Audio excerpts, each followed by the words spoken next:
decade since, it's grown into a truly remarkable institution with over 200 radio affiliates, tens of millions of unique website visitors monthly, and a 24/7 live news TV channel broadcasting from state-of-the-art studios in Austin, Texas. InfoWars has become the most trusted independent news source in the country, dedicated to delivering breaking news, live coverage of special events, and exclusive reports you won't find anywhere else.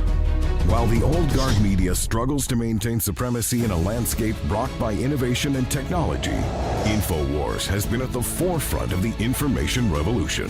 From 8 million radio listeners, over 2 million YouTube subscribers, or the billions of views of our online content, InfoWars proves dominant in every facet of media we enter.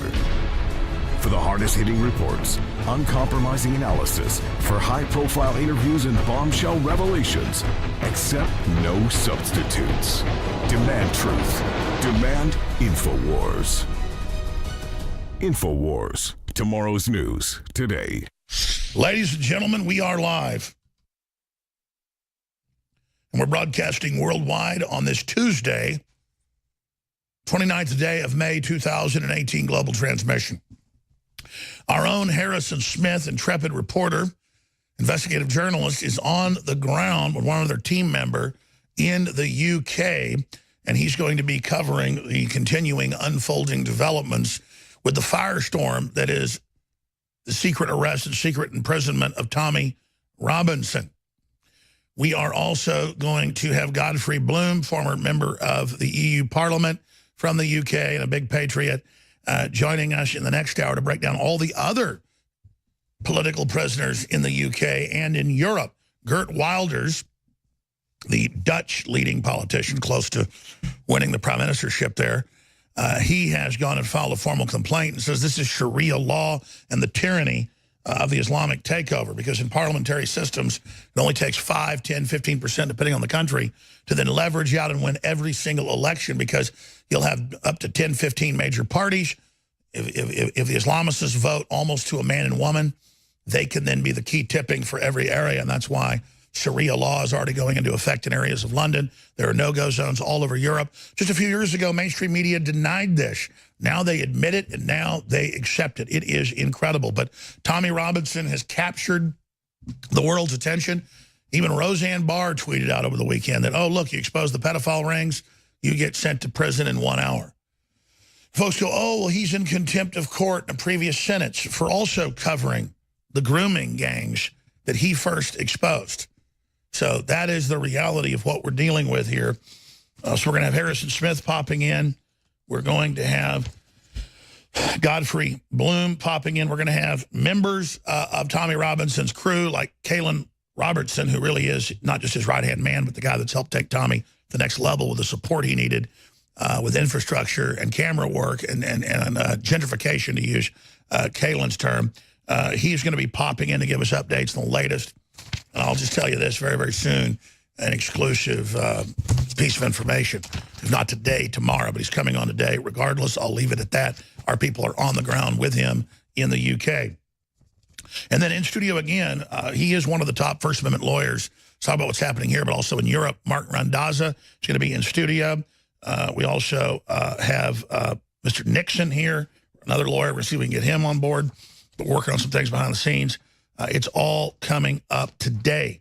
You definitely want to spread the word about this broadcast. Now, separately, you've got the fact that the media has been trying to spin things massively. That, oh, Trump backed out of the summit, and now it's back on. Oh, he's schizophrenic. Oh, he's helter-skelter. No, that's how the art of the deal works. It's how negotiations work. Like you're about to buy a car, and they've agreed to sell it to you for $30,000, and suddenly, oh, we forgot about an add-on cost. This had more on the car than we thought. The car's $35,000. You say, oh, I'm walking.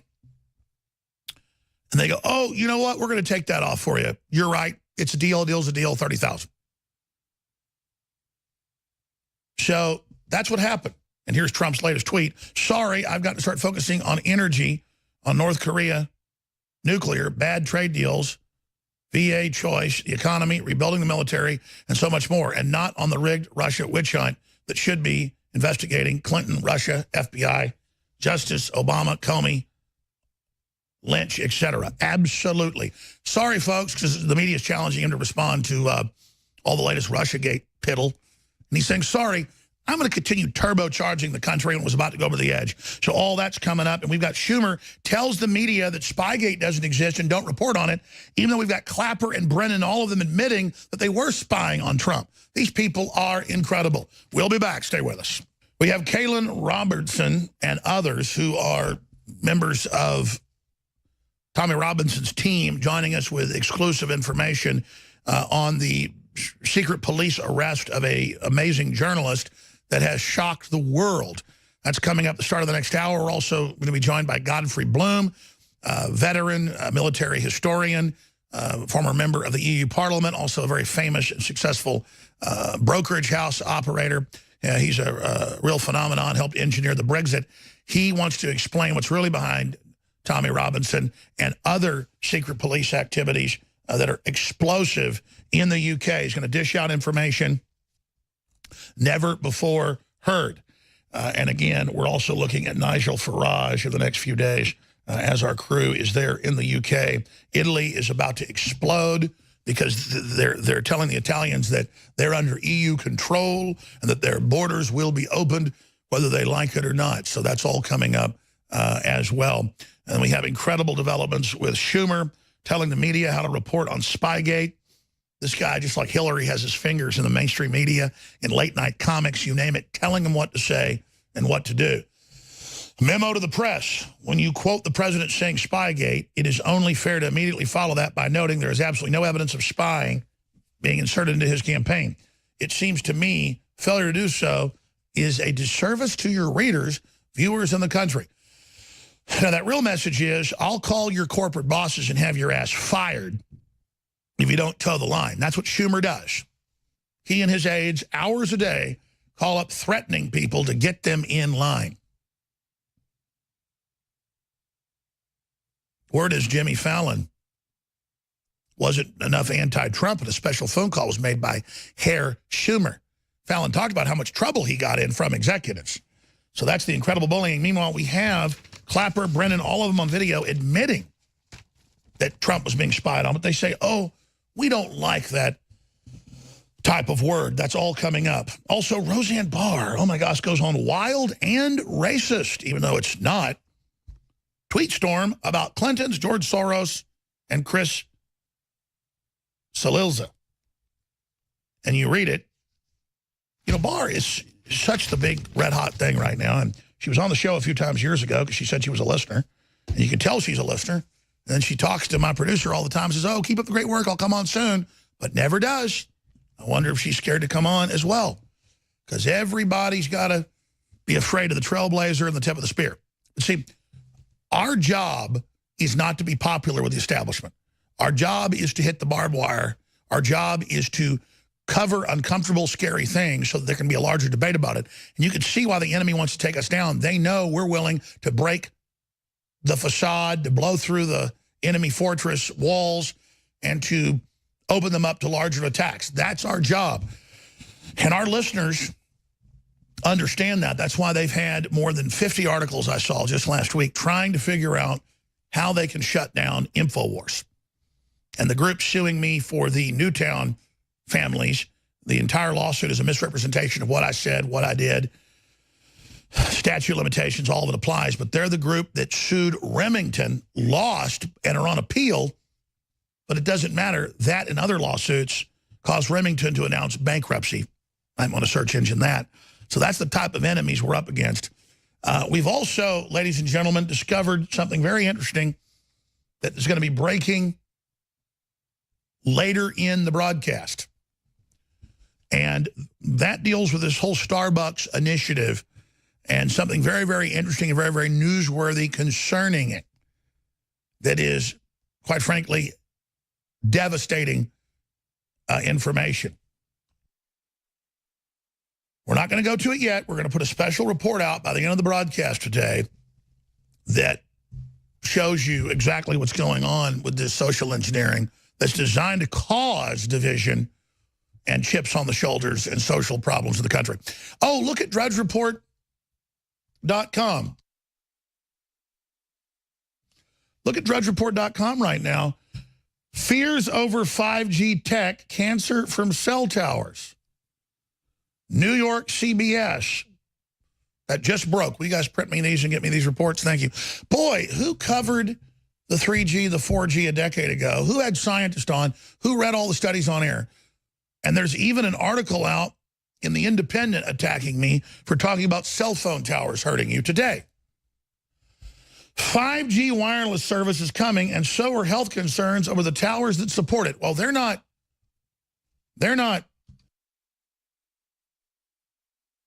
health concerns.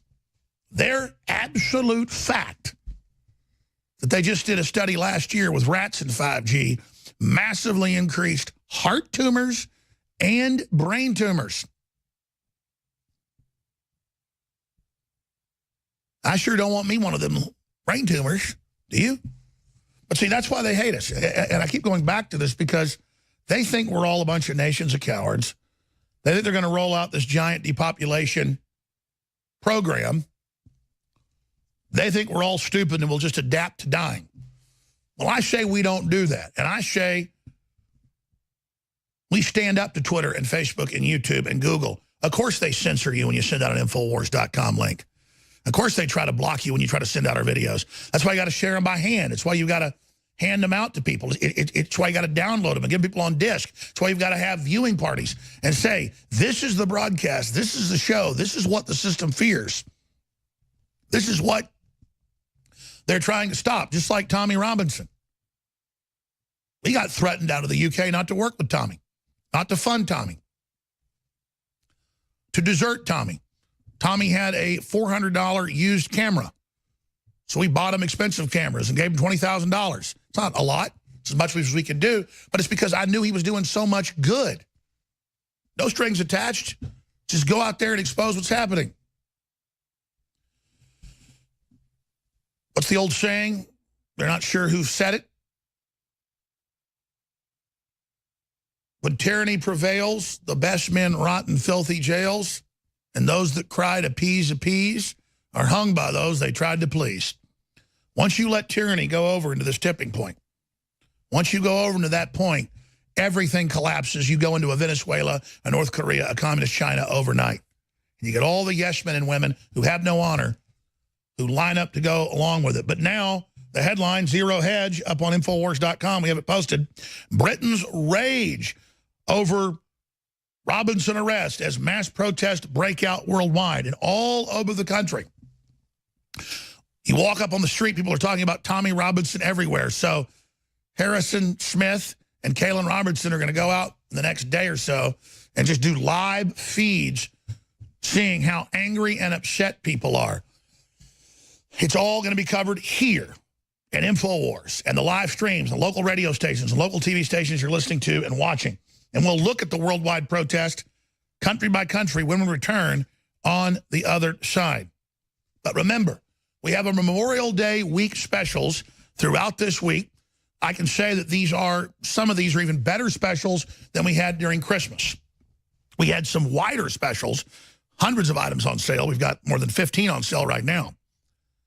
But on the storable food, super high quality, 50% off, that is basically a loss leader. Powered by My Patriot Supply, the highest quality, fresh, high quality, 1 month, 3 month, 6 month, 50% off and free shipping. The free shipping part is unprecedented on top of that. That special is about to end. We have 50% off Brain Force, our top quality nootropic that is better than top selling formulas that cost $60. People love it. It's $19.95 right now. You will never find something anywhere close to that. It has a 4.8 stars out of thousands of reviews. X2 with BioTrue Selenium. They go together like a horse and carriage. Experience X2. It is 50% off as well. All of it, 50% off. Just dozens and dozens of items. InfoWarsStore.com, InfoWarsLife.com, or 888-253-3139. It's all the same website, InfoWarsStore.com. InfoWarsLife.com takes you right to the supplements. We'll be back as the world awakens to globalist tyranny. So we have the Pope's right-hand man in a secret trial in Australia where the court clerk was fired for even reading the charges privately. You have secret courts now in England with massive numbers of Muslims being tried and convicted for running giant child kidnapping and sexual exploitation rings. And you have Tommy Robinson, who first exposed it 11 years ago, being tortured in prison for a year in general population, getting out a few years ago, going out and just covering that a trial was happening, being put in jail for that. Now going and simply pointing out that there is a trial, which you could even do under England's draconian law, and being given 13 months in jail within 1 hour, revoking his suspended sentence. And demonstrations breaking out all over the world. This is the type of thing that catches people's attention. Crowds climbing Saturday over 10 Downing Street's gates, thousands in the streets. The media would show close video shots or close photos where you wouldn't see the crowd, but we showed the crowd where it showed that it was thousands and thousands. We've got some shots from up on top of a building, and it's amazing. Headline from zerohedge.com. We have the full article posted at Infowars.com as well. Britain's rage over Robinson arrest as mass protests break out worldwide. In Europe, in the U.S., in Australia. They're happening everywhere. And we've got the police all over the world trying to dial this back, but it's not working. And the more they try to suppress it, the bigger the pushback gets. There's been at least 6 demonstrations have been held across Australia, in Sydney, Melbourne, Perth, Canberra, Brisbane, and other areas. Mass protests broke out all over England, not just in London, on Saturday, Sunday, and Monday. Tommy Robinson is a political prisoner whose life is in clear and pressing danger. German member of parliament Peter Bystrom said Saturday in a statement. Dutch PM Geert Wilders showed up at the British Embassy in The Hague to deliver his comments. We're going to play that in a moment. I'm here on behalf of millions. Freedom of speech is being violated all over Europe and also in Berlin. Restore freedom of speech. Geert Wilders, Dutch PM, who's the leader to be their next president. Wilders penned a letter to the Dutch Minister of Foreign Affairs over the weekend with 5 questions about Robinson's situation. And we've got also people like Godfrey Bloom joining us in the next hour, coming out and saying it's an absolute tyranny, but there are many other political prisoners he's going to expose their situation, their fate coming up. Similar statements coming out, of course, Nigel Farage, who we're looking for an interview in the next few days with him, directly in the UK. It is all coming up as we see Europe and Australia and America and the UK awaken to just how authoritarian the political correctness movement is and how it's globally directed by the open foundation groups who talk about how they want open society, but it's actually the opposite. So we'll be breaking that down with Kalen Robertson, the right-hand man of Tommy Robinson.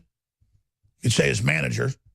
And then we're also going to have Godfrey Bloom coming on. So that is in the second hour. You do not want to miss that information. We have Tommy's first message from prison posted up on Infowars.com via Kalen Robertson.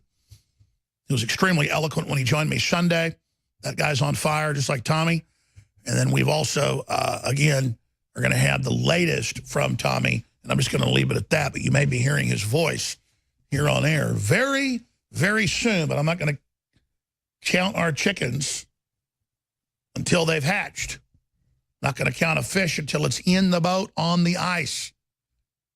So pray for Tommy, support him.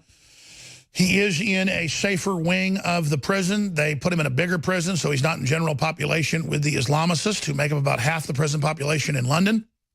They're let off, by the way, with slaps on the wrist, because they're being used as a criminal underground of sex trade, you name it, that they operate in their own countries, to be operated inside the UK for the British ruling criminal pedophile class. That is all coming down. Now, speaking of Geert Wilders, they've tried to kill him. They've tried to put him in prison for simply saying that Islam is a threat to Europe's future freedom. They've also indicted for the second time the leading nationalist Marie Le Pen. And again, Marie Le Pen has pointed out to Trump and others, stop trying to pacify the left. Stop trying to work with them. They will never work with you. They want to conquer everyone. They're not going to stop. They're going for broke. It's time to be hardcore. It's what the people want. And Trump's been hardcore overall. And we see him come out and be nice to the left, so they then show their hand and ask for everything. But for our listeners, that message is true. All of us have to understand, we're not trying to win a popularity contest in mainstream media. We're here to take them on. Just like Hitler talked bad about America during World War II. The globalists are going to say horrible things about us. They're going to attack us. They're going to lie about us. They're going to sue us. They're going to twist things because we're taking the country back from them and destroying their authoritarianism, and they don't like it. Now, let's go ahead and go to this statement from in front of the Worldwide Embassy of England at The Hague. Here it is. British Embassy in The Hague. And I'm here because I'm shocked and outraged. What happened in the United Kingdom last week is an absolute disgrace. Tommy Robinson, a freedom fighter and Islam critic, was jailed, while the judge issued a gag order to silence the media. Freedom of speech is being violated all over Europe and also in Britain. The lights of freedom are going out. Islam critics are taken to court, jailed, or targeted with fatwas. And the authorities try to silence us. However, Islamists are pampered, protected, defended, and that is totally unacceptable. We will not accept this, never. We will continue speaking the truth about Islam and horrendous crimes like rape, genital mutilation, honor killings, and terrorism. For we protect our own people, whatever the price may be. And that is why I stand here in solidarity with Tommy Robinson. Britain used to be a bastion of freedom of speech. Today, its authorities are behaving like North Korea and Saudi Arabia. I'm here on behalf of millions in the Netherlands, in Europe, and also in Britain. And in their name, I say we will no longer be silent. Our future is at stake, and we will protect it. Free Tommy Robinson. Release him from jail today. Restore freedom of speech and stop gagging the people. That's Gert Wilders. I'm Alex Jones, the InfoWars straight ahead with our reporter on the ground in London where there's a reporting gag. Welcome back. I'm Alex Jones with newswars.com, europewars.com, prisonplanet.com, infowars.com, you name it. And there's a lot of URLs that get blocked on Twitter, Facebook, YouTube, get shadow banned. That's why we have news sites like newswars.com that aren't as banned and aren't as blocked, so you can get those key stories out to warn people of what's happening. This just in. European Union approves Bayer $62.5 billion takeover of GMO and pesticide giant, the good old folks at Monsanto. So that's two evil giants getting in bed together to make a horrific monster baby. Remember Bayer, the German company that worked, of course, with Hitler in World War II? But, oh, that was World War II. I'm sure they didn't mean it. That's why they got caught in the 90s for over a decade, working with Bill Clinton, I should add, because nobody else would take blood and then not test it and still certify it as good, creating Factor VIII and other blood products that gave estimated 1 million people hepatitis A, B, or C, or HIV, and horrible death sentences. But that's okay. California's legalized giving somebody HIV, so even though it can still kill some people, that's okay. That's a liberal gift. So you got Monsanto famously dumping dioxin in the black neighborhoods and famously giving us Agent Orange and famously giving us all this GMO that in every study kills the rats and causes them, to have huge tumors by the second generation. But that's okay. EU approves Bayer's $62+ billion takeover of GMO and pesticide giant Monsanto. But you know, Monsanto famously, we've got to cue this up on short notice. Their top lobbyists would go all over the news for decades and would say over and over and over and over again that you could drink Roundup, glyphosate, it's his brand name, and that wouldn't hurt you. But then when he was confronted with the fact that Indian farmers were committing suicide by drinking, and he said, oh, I'm not going to drink it. Are you crazy? First he says, of course I'll drink it. And they go, oh, I have a glass right here. Are you crazy? I'm not going to drink that. That's how dumb they think you are with 5G and the glyphosate. You know, Brazil had basically no breast cancer 20 years ago.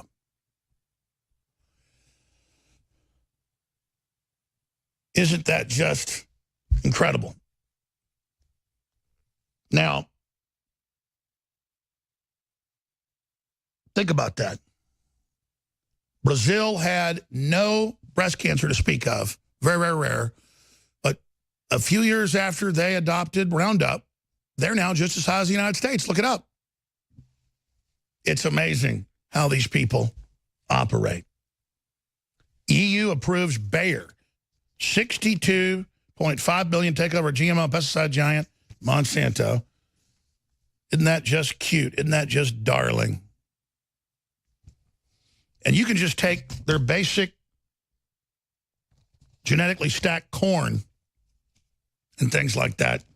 And by the second generation, you have destruction of the DNA in the rats and massive tumors. By third generation, you have near complete sterility, but the few rats that are born, or guinea pigs, tend to, for some reason with that particular corn, grow the testicles on top of their heads. And hair grows out of their mouths. There's photos of this. And then the liberals always take that and make jokes about it. Like, oh, the frogs are sterile and they're gay. And, oh, the rats have their testicles on top of their heads. It's funny. Yeah, there it is. Long-running GMO study finds tumors in rats. That's one from 2013. They had studies before that. There's hundreds of these studies. And then by the third generation, you can find the photos with the testicles on the head. That's just what happens. And the hair growing out of the mouth. Now, when we come back from break, we're going to talk to our own Harrison Smith, who's on the ground in London, England. And he's been out on the streets filing reports. He's got a lot of people to talk to. There's a supposed reporting ban there right now, even admitting that there's Muslim grooming gangs, or on where Tommy Robinson is. I'd say that attempt to ban it has failed. Suddenly we're seeing British newspapers reporting on it, though with a hateful tone towards Tommy and anyone else that supports him. But you could say they're losing this PR battle big time. And there's demonstrations all over Australia, all over Europe, demonstrations in the U.S.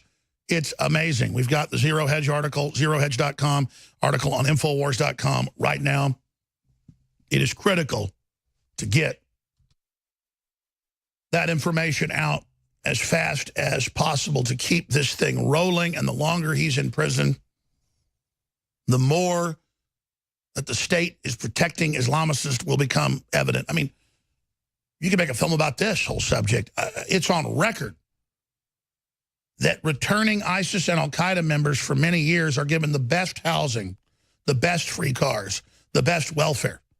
While pensioners, 75, 80-year-olds, retirees, that's what they call them over there as pensioners, retirees are having their gas allotments taken that we're talking are 300, 400 pounds a winter. And it can get really cold in England. And you hear about old people on buses so they don't freeze to death and being kicked off the buses because they'll drive around at night because their power's off. They don't have money. So they're curled up in all these blankets. And England gets really cold and really wet. And thousands a year now die. But don't worry, the Queen of England got hundreds of millions of pounds, it came out in the news, for her palaces. She got her gas allotment. The Queen gets taxpayers to pay for her gas allotment, so it's all snug as a bug in a rug. But old people, they don't get anything in the UK, because they're just old, dirty Brits that need to roll over and die and make room for guys in nightgowns, 80+% that don't work, that are on welfare, who have a side job trafficking your daughter. And if you give them any problems, the CPS comes and takes your kids from you and gives them to Muslim families. That's on record, because you'll put up with it. Thomas Jefferson was once asked, what is the limit of tyranny man can live under? And he said, the limit is that which you will accept. Truer words have never been stated. He also said, we will not be transported towards liberty on a feathered bed. We're going to come back and actually show you some of the wide shot videos where you just see thousands of people demonstrating. It's amazing. Now, before we go any further, if you don't support this broadcast, the globalists will be successful in shutting us down and blocking us. But right now, we're getting a lot of new TV affiliates and radio affiliates. We are reaching out, expanding more websites, more live shows. We are fighting hard, going against the grain and winning and changing the world thanks to you and your prayers and your support. InfoWarsStore.com is the umbrella site with thousands of amazing items.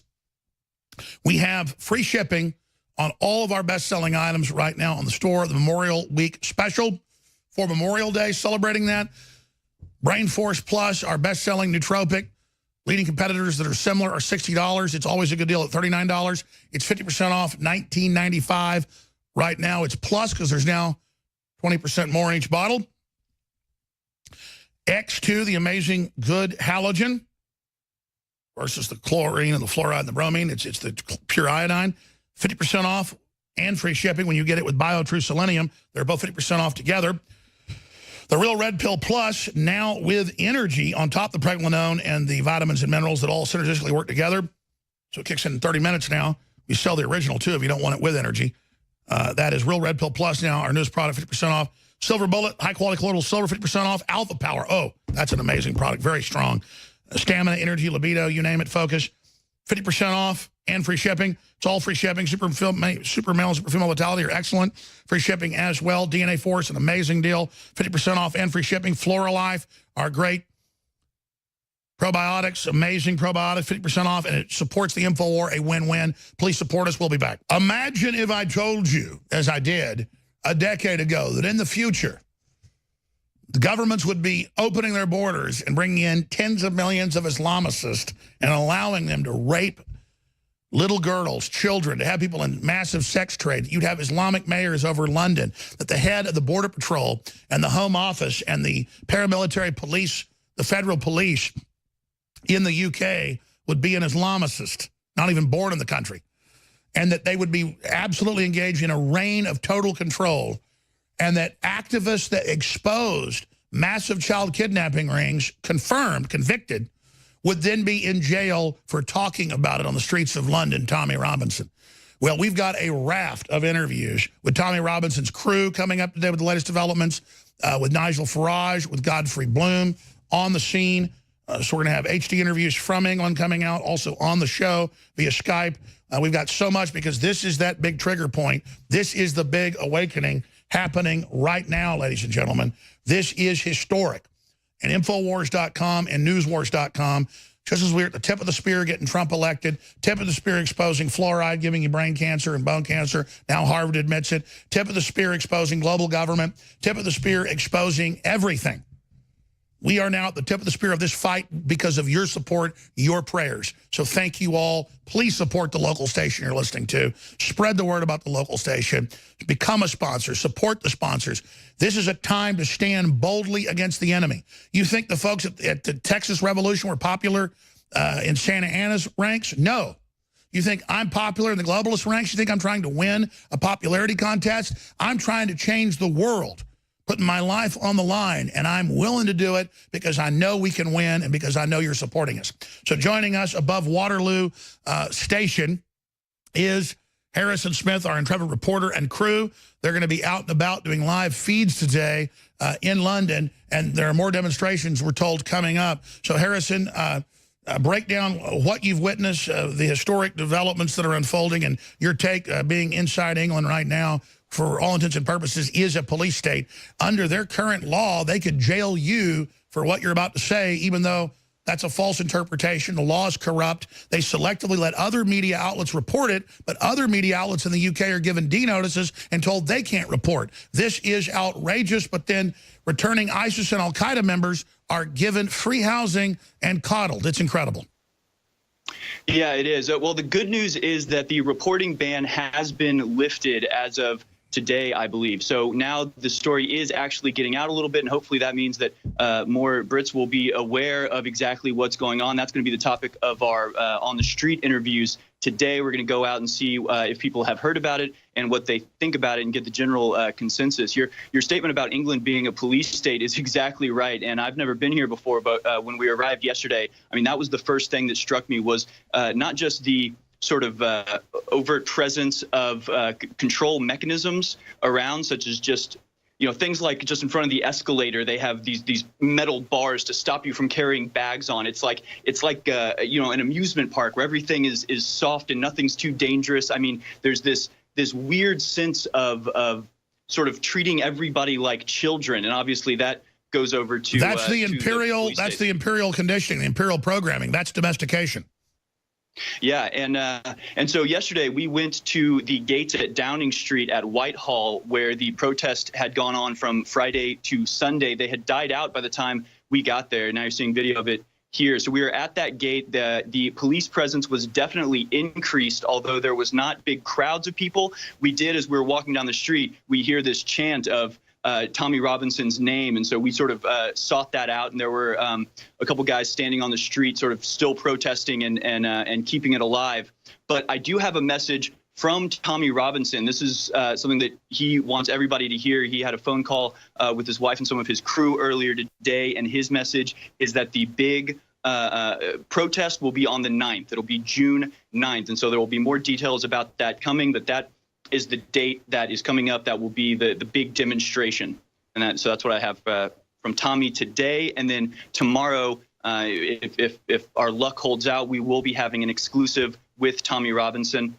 And that just sort of depends on. Yeah, let's not get into the details exactly, because they'll obviously try to do something there.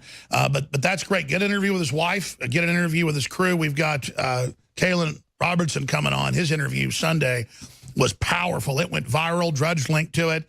Millions and millions of views. And that's with the censorship. They still couldn't suppress InfoWars because of how powerful his message was. And he just said everywhere, people are talking about Tommy Robinson. They're upset. There was, you know, the D notice to where they didn't know what was happening and that the media wouldn't even say that he'd been arrested or put in prison. I think this has really crossed a line. I mean, I think this is a real point of no return, an event horizon. Harrison, what do you think?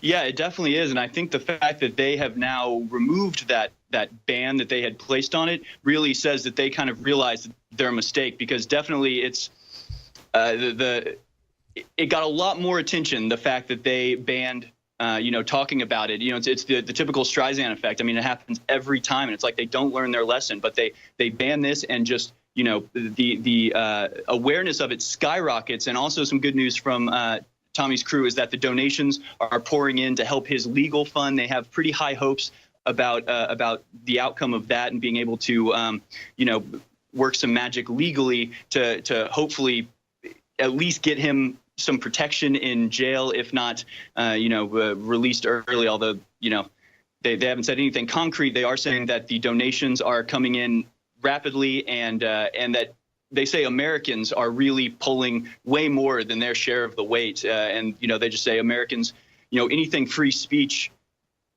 in the free speech realm, Americans just open their hearts and really pour out goodwill. And well, they also understand that Tommy has been a champion from the beginning, exposing this whole situation.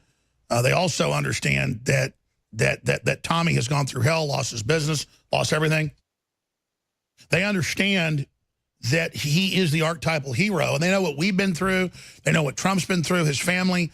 We know, as Trump supporters wearing a Make America Great Again hat or wearing an Infowars.com or a Hillary for Prison shirt, they know what we go through. And they know about the harassment and the PIs and the lawsuits. I mean, Matt Drudge basically wears a disguise when he's out in public. Right. And I mean, not like a Groucho Marx, you know, mask or anything, but, you know, I mean, because that's what this has turned into. And we're up against a tyranny. We know we are. And we know that they're using Islam as their battering ram to bring it in and then make us comply to it when it's not compatible with our culture and our society. So I'm against bombing the Muslims and invading them. I was against all those wars. And now I'm against them coming here and taking us over as well. And just as they've said, nobody invited these folks. Nobody said we're going to conform to you. We're tired of it. Go ahead. Well, yeah, they didn't ask the people here. That was one thing. Tommy Robinson has a very powerful speech where he says they never asked us. They never asked us if we wanted to be subjected to this. They just enforced it upon us. That's it's a top-down control. It's not democracy. It's not anything like democracy.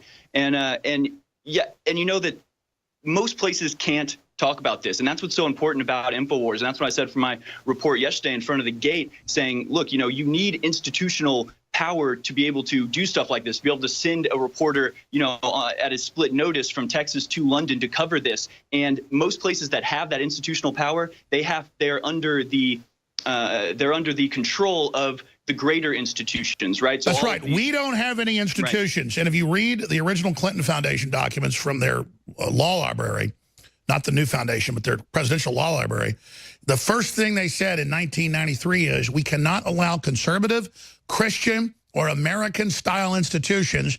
We must stop the Western Journalism Center and Joseph Farah.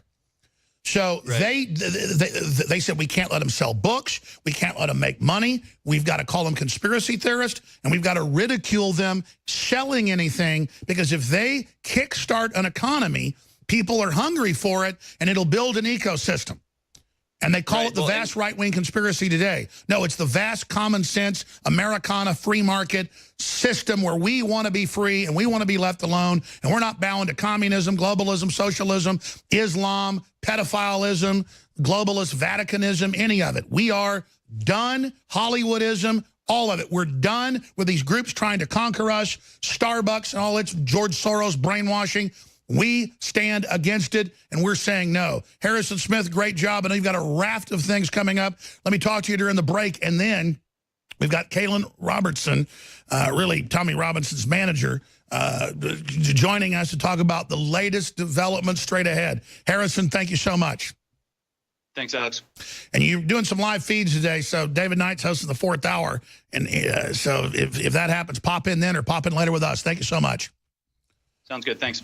The number one thing you can do right now, folks, under enemy attack and enemy censorship is tell folks about that local station you're listening to and spread the articles, spread the videos, and email out the link to Infowars.com/show. Stay with us. Hour number 2, only minutes away. I'm an anti-war guy when it comes to offense. And the globalists have put us in all these wars to build their world government at our expense.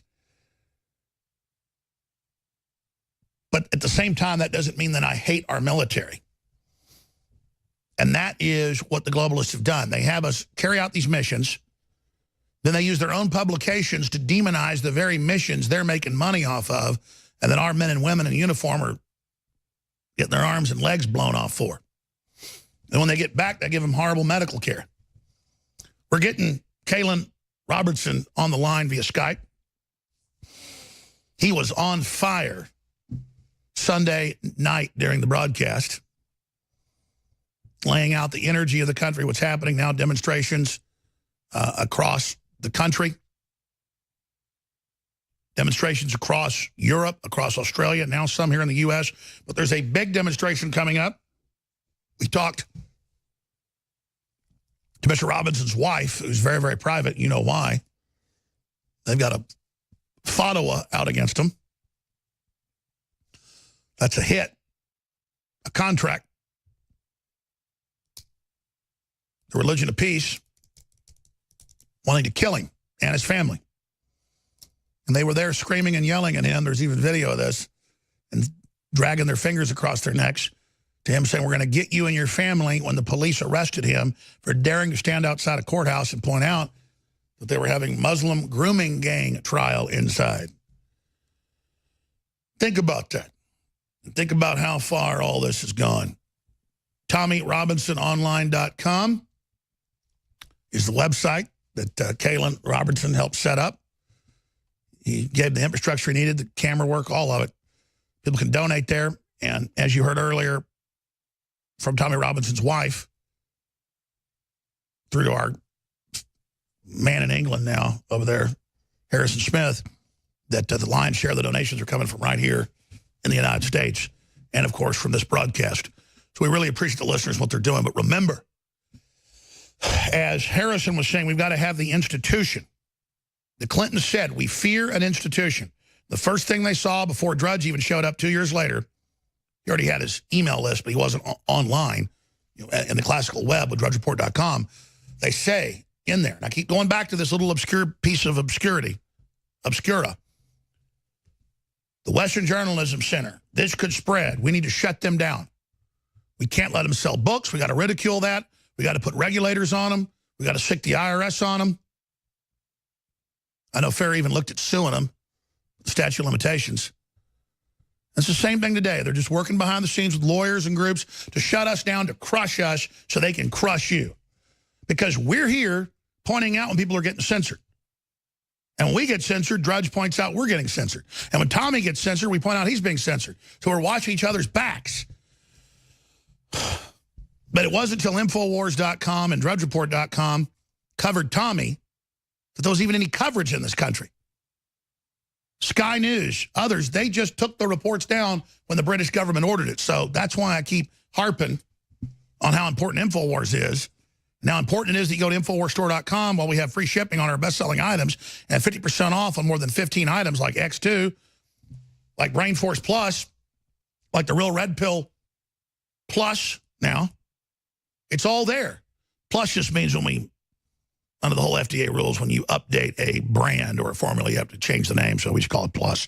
That just means better, higher quality. Bodies is amazing. It's all there. InfoWarsStore.com. We'll be right back with Caitlin Robertson.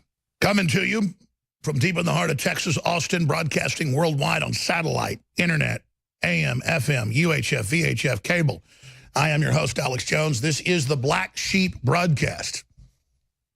This is the cutting edge, the real tip of the spear, the hated sword in the fight against the globalists. And proud to be in that position.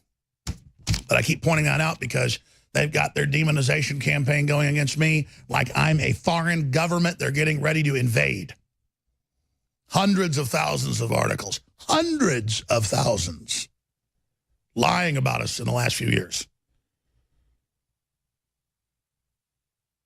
Just last week, I looked it up, did a full search. They published in more than 10,000 newspapers lies about me and Sandy Hook, and the same group that sued Remington Firearms to bankrupt them. Same group out of Connecticut. They beat the suit, but they're just going out of business. Oldest firearms company in the nation.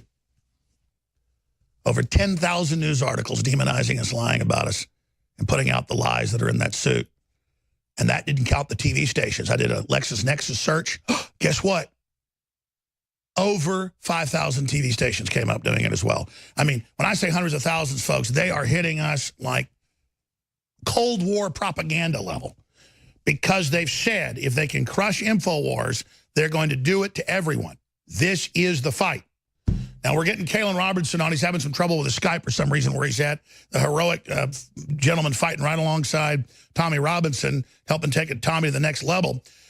And joining us later is Godfrey Bloom, one of the most fiery members of the European Parliament. He's now out of the Parliament, getting into the media fight. Military historian, veteran, patriot, helped lead the Brexit. Here's his breakdown on Tommy Robinson and what he had to say about the worldwide demonstrations that are taking place right now. This Tommy Robinson business, and I've never met the fellow, and I don't know anything about the case, but that's the point. It appears he's been sent to prison for 13 months, and I don't know anything about the case. I don't know what the legal implications are. I don't know what the offence was. I don't know anything about it at all. All I know is what I've seen on social media. And it didn't look to me like he'd done anything wrong, but I don't know. I don't know. And neither do you. So what I'm suggesting is, what is really, really wrong is the judge actually closing down any press comment on this. So the country doesn't know whether Tommy Robinson deserves to go to prison or not. We don't know. How can we make our own judgment on whether justice has been seen to be done or whether natural justice has been done?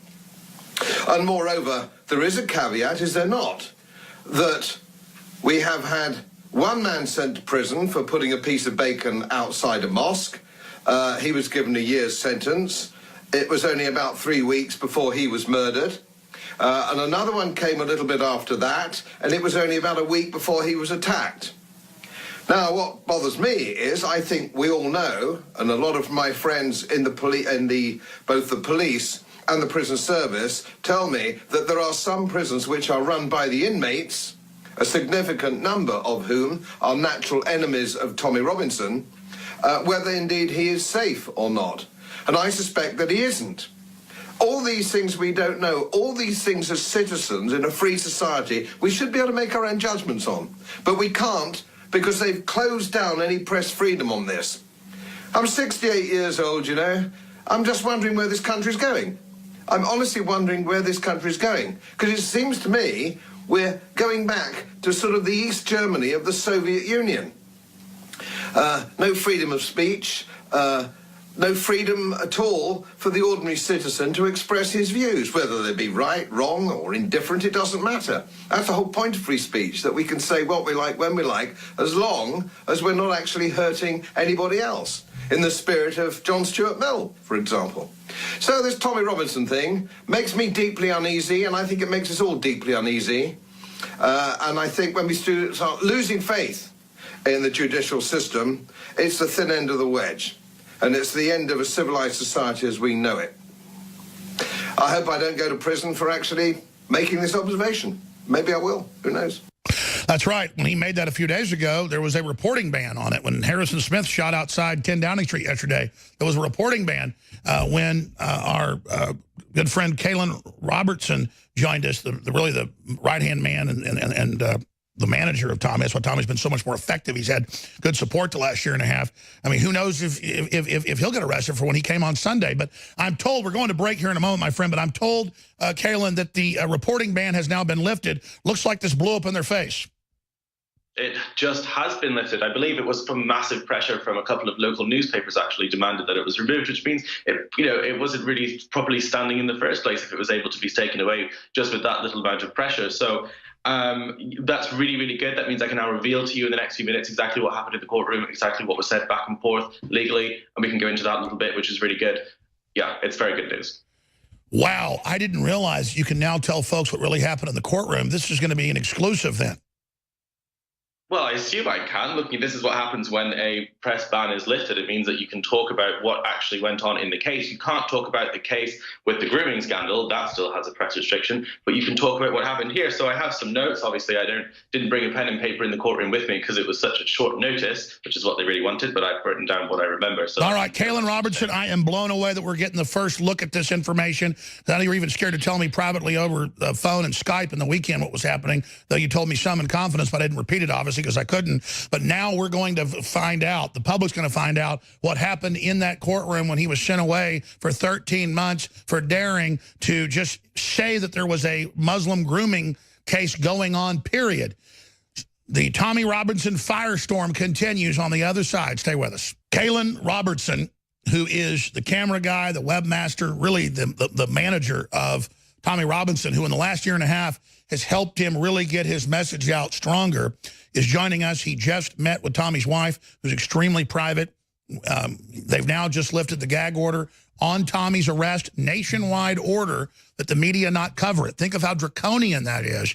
We've never seen anything like this. It's totally woken up England. There's demonstrations all over the world.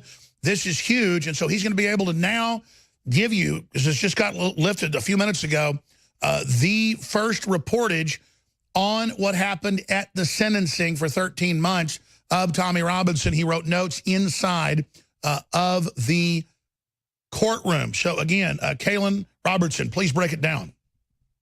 Right, so I only have some of the really significant points in here. I actually didn't manage to take notes of every single thing that was said in the courtroom, but these are the most significant things. So the number one most important thing, which actually caused a little bit of a gasp in the room from a couple of the press, was when the judge actually admit that he hadn't watched the full live stream of Tommy talking. He'd only watched a very, very brief moment of it before he made up his mind, which is really significant because that's at the center of this whole case. He hasn't even watched the full thing. He hasn't even just, looked at what Tommy actually said. It was just a couple of out of context seconds. And that's really, really, really critical, really significant. It seems that he just made up his mind before any of this even started. So I would say that's the most significant thing that happened there. The second is that it was acknowledged in the courtroom by Tommy's, the appointed, lawyer, not his official lawyer, because we didn't have time to put that into place, but the one that they gave him from the state, that if he goes to jail, it's extremely likely that he won't survive. He said he's had 6 very, very credible threats on his life, where the police have had to actually remove him from a situation where they've had someone like, Al-Qaeda or a very, very serious group planning a terrorist attack on him. He said he's one of the most high-profile targets in the UK, and if he goes to jail, it's a very, very high likelihood that he's not going to survive. And the judge didn't seem to really be bothered about it, but it was acknowledged in the courtroom. He didn't really respond to it. He sort of said, "Oh well, that's it." He said that freedom of speech comes with consequences. That was probably one of the opening statements of what he said. He repeated it a couple more times. And he acknowledged that Tommy's suspended sentence, obviously Tommy was on a suspended sentence from a previous thing last year. The judge said that he would have done this and given the same sentence to Tommy that he did a few days ago, regardless of that suspended sentence. He basically said it was irrelevant. It had nothing to do with it. So everybody who's saying, oh, well, of course he's being put to jail, he's on a suspended sentence, it's actually irrelevant in this case.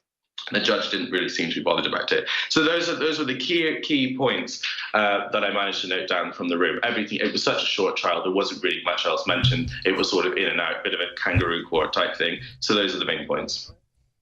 Kaylin, I am rarely speechless, as everyone knows. My head is spinning as I look at these notes.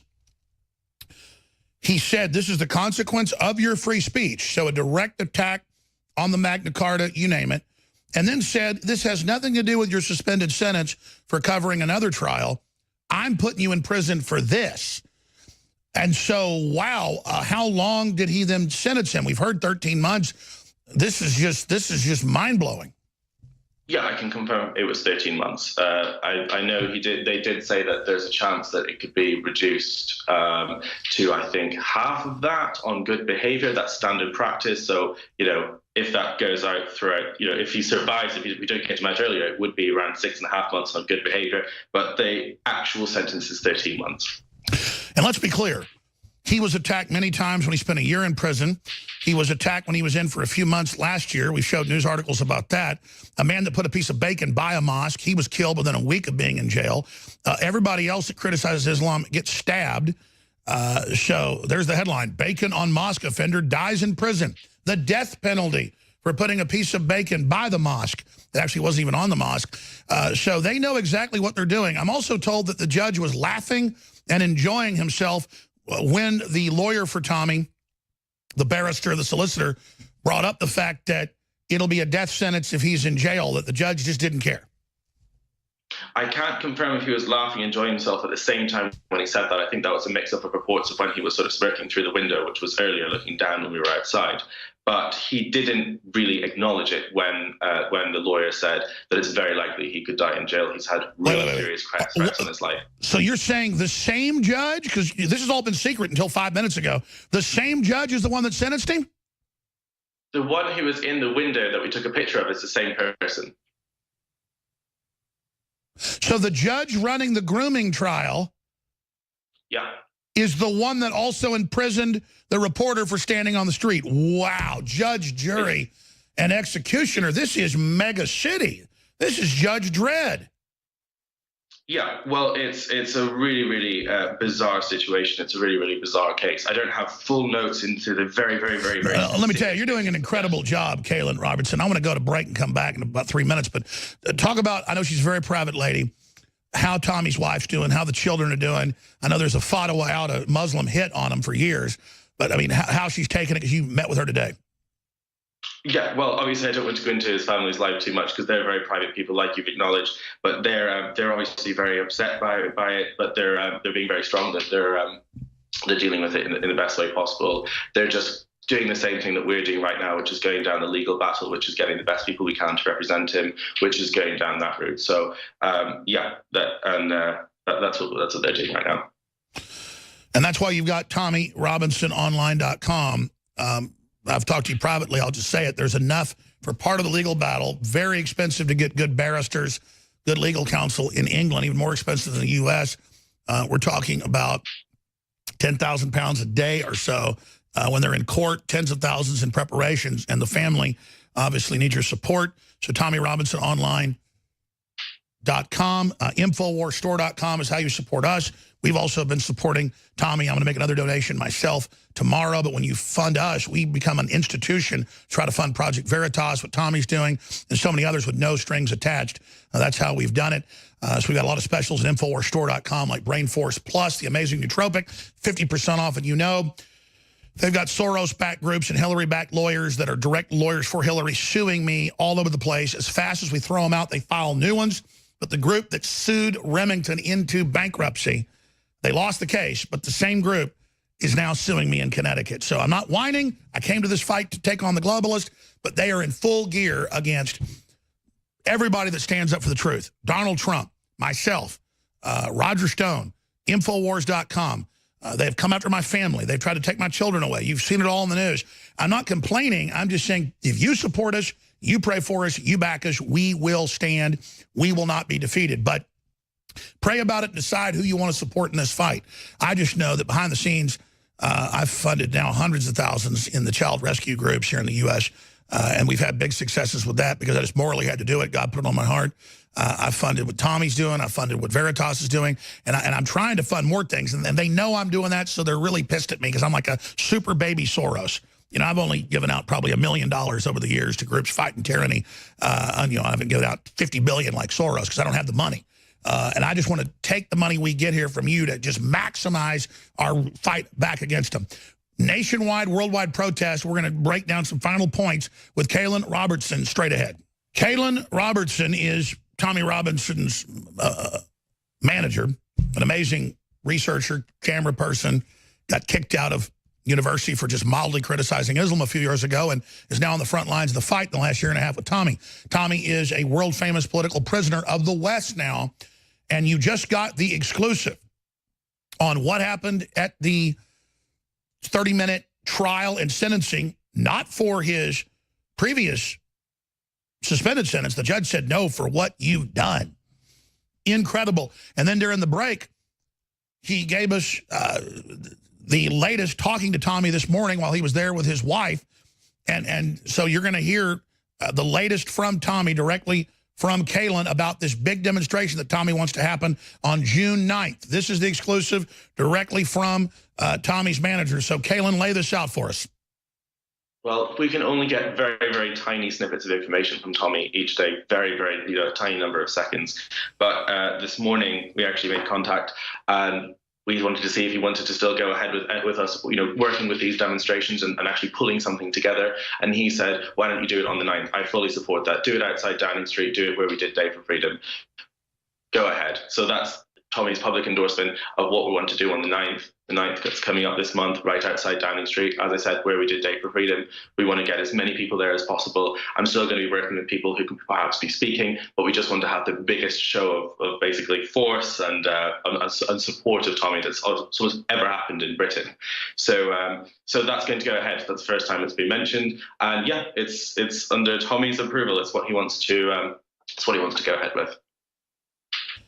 Very, very historic. I know his wife's very, very private. When I've been talking to Tommy and stuff, I've only talked to her a few times. I know that the last times he's been thrown in prison for standing up for little children that are being kidnapped and raped en masse, that his children were small enough to not really know what happened to Daddy, but now they are. Can you just repeat any of what you told me off air? Yeah, I wouldn't really want to go into too much detail about Tommy's personal family. They're very, it's very, very separate, but obviously it's a really, really tough situation.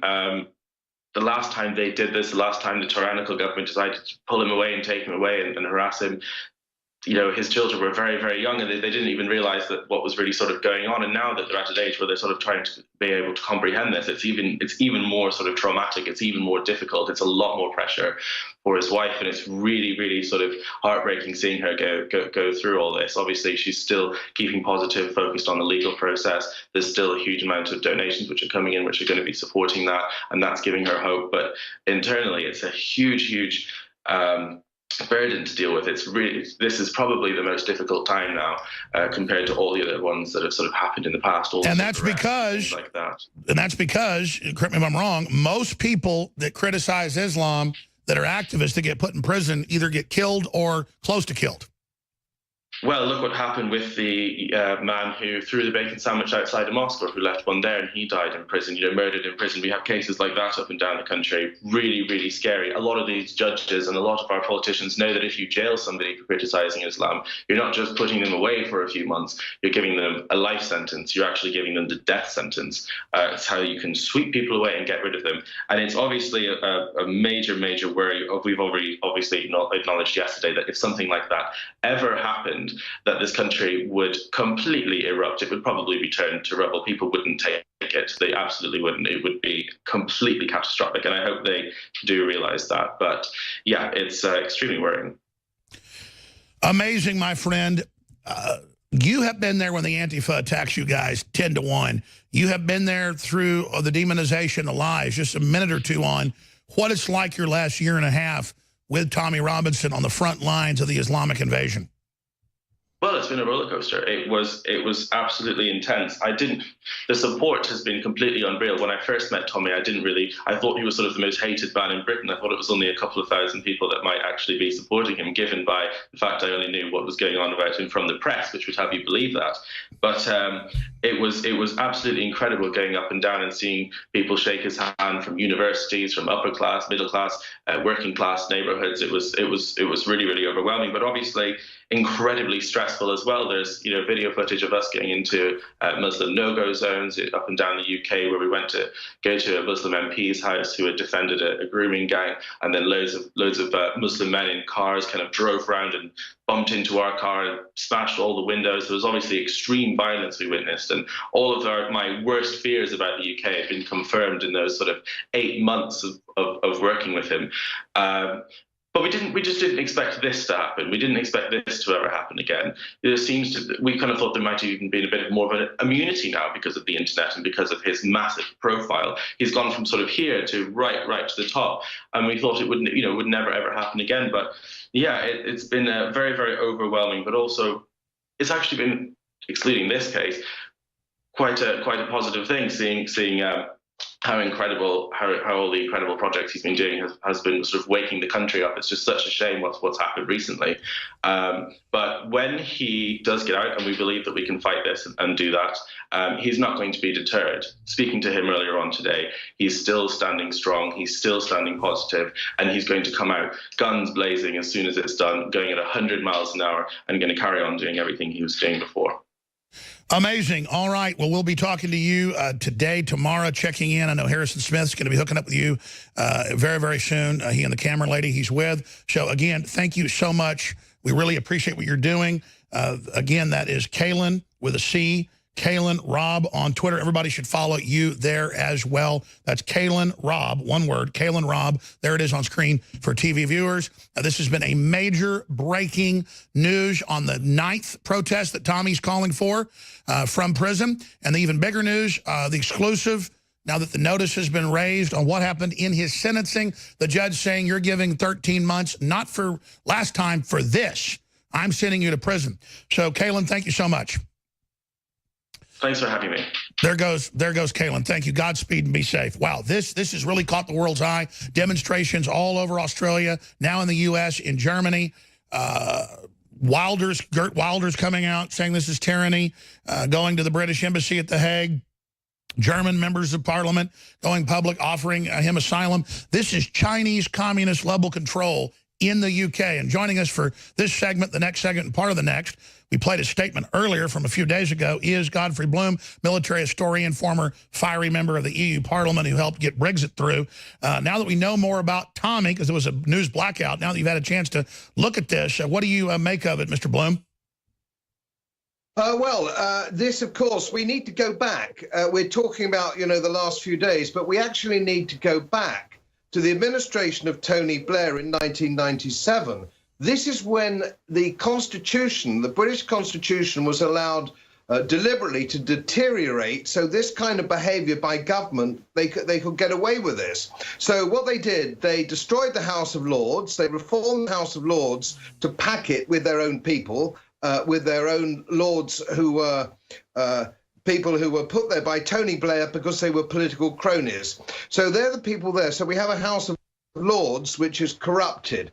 So we have a law which is corrupted. We have a judiciary which is now part of the political system. We have a Crown Prosecution Service which was politicized by Tony Blair, and the prosecution service was taken away from the police, where the police would prosecute somebody if they felt it was right and proper.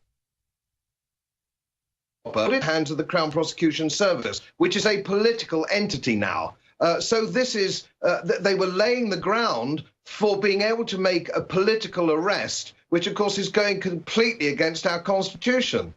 They've now established commissars, and I remember at the time covering the constitutional change and people warning this would happen. It has now happened, but now there's pushback, and you know of many other political prisoners, not just Tommy Robinson, that we'll talk about with Godfrey Bloom, journalist, historian, former member of the EU Parliament, and one of the main engineers of the Brexit. You can follow him at Twitter. We have that on screen for everybody that would like to be able to follow him. I'm Alex Jones, Infowars.com, Newswars.com. Please stay with us.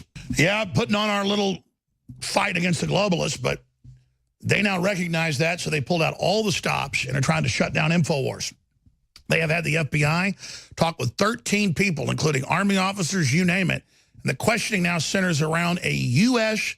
coup to steal the election from Hillary. They're now breaking away from Russia, and they're trying to claim that I am at the center of it.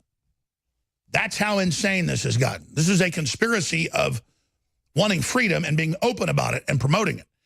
So in Europe, in England, and all over, they're adopting Chinese-style oppression, secret police, commissars, political crimes. We're going to break big news later in the broadcast about Starbucks and what's behind all this stuff. This is the plan. That's why England's so important. The Magna Carta, and then everything we have here grew in common law out of that. They had parliamentary votes where most of the British were for us not being able to be under the crown because it was being oppressive. Then the king came and addressed Parliament, and they voted for the war. We think of like England as the enemy when we came from England. And now that basic system has fallen to classical tyranny a decade after they predicted it would happen, or 16, 17, 18 years after they predicted it. It's now unfolded. I guess it's already 20 years after. And so Godfrey Bloom is our guest, historian, former member of the EU Parliament. He was getting into the basics, and now it's devolved, and this authoritarianism is merging nicely with Sharia law and political correctness. And this has really got people to wake up, though, these images of these demonstrations and not reporting on what's happened and all the other things. You were saying, when you talked to the producer, that that's going to break the dam towards people being aware of some of the other political prisoners, Mr. Bloom. Yeah, indeed it is. Robinson isn't the only one, of course. There's another major one over here, Melanie Shaw. But she blew the whistle on sex abuse by senior members, politicians and policemen and so on and so forth in Nottingham.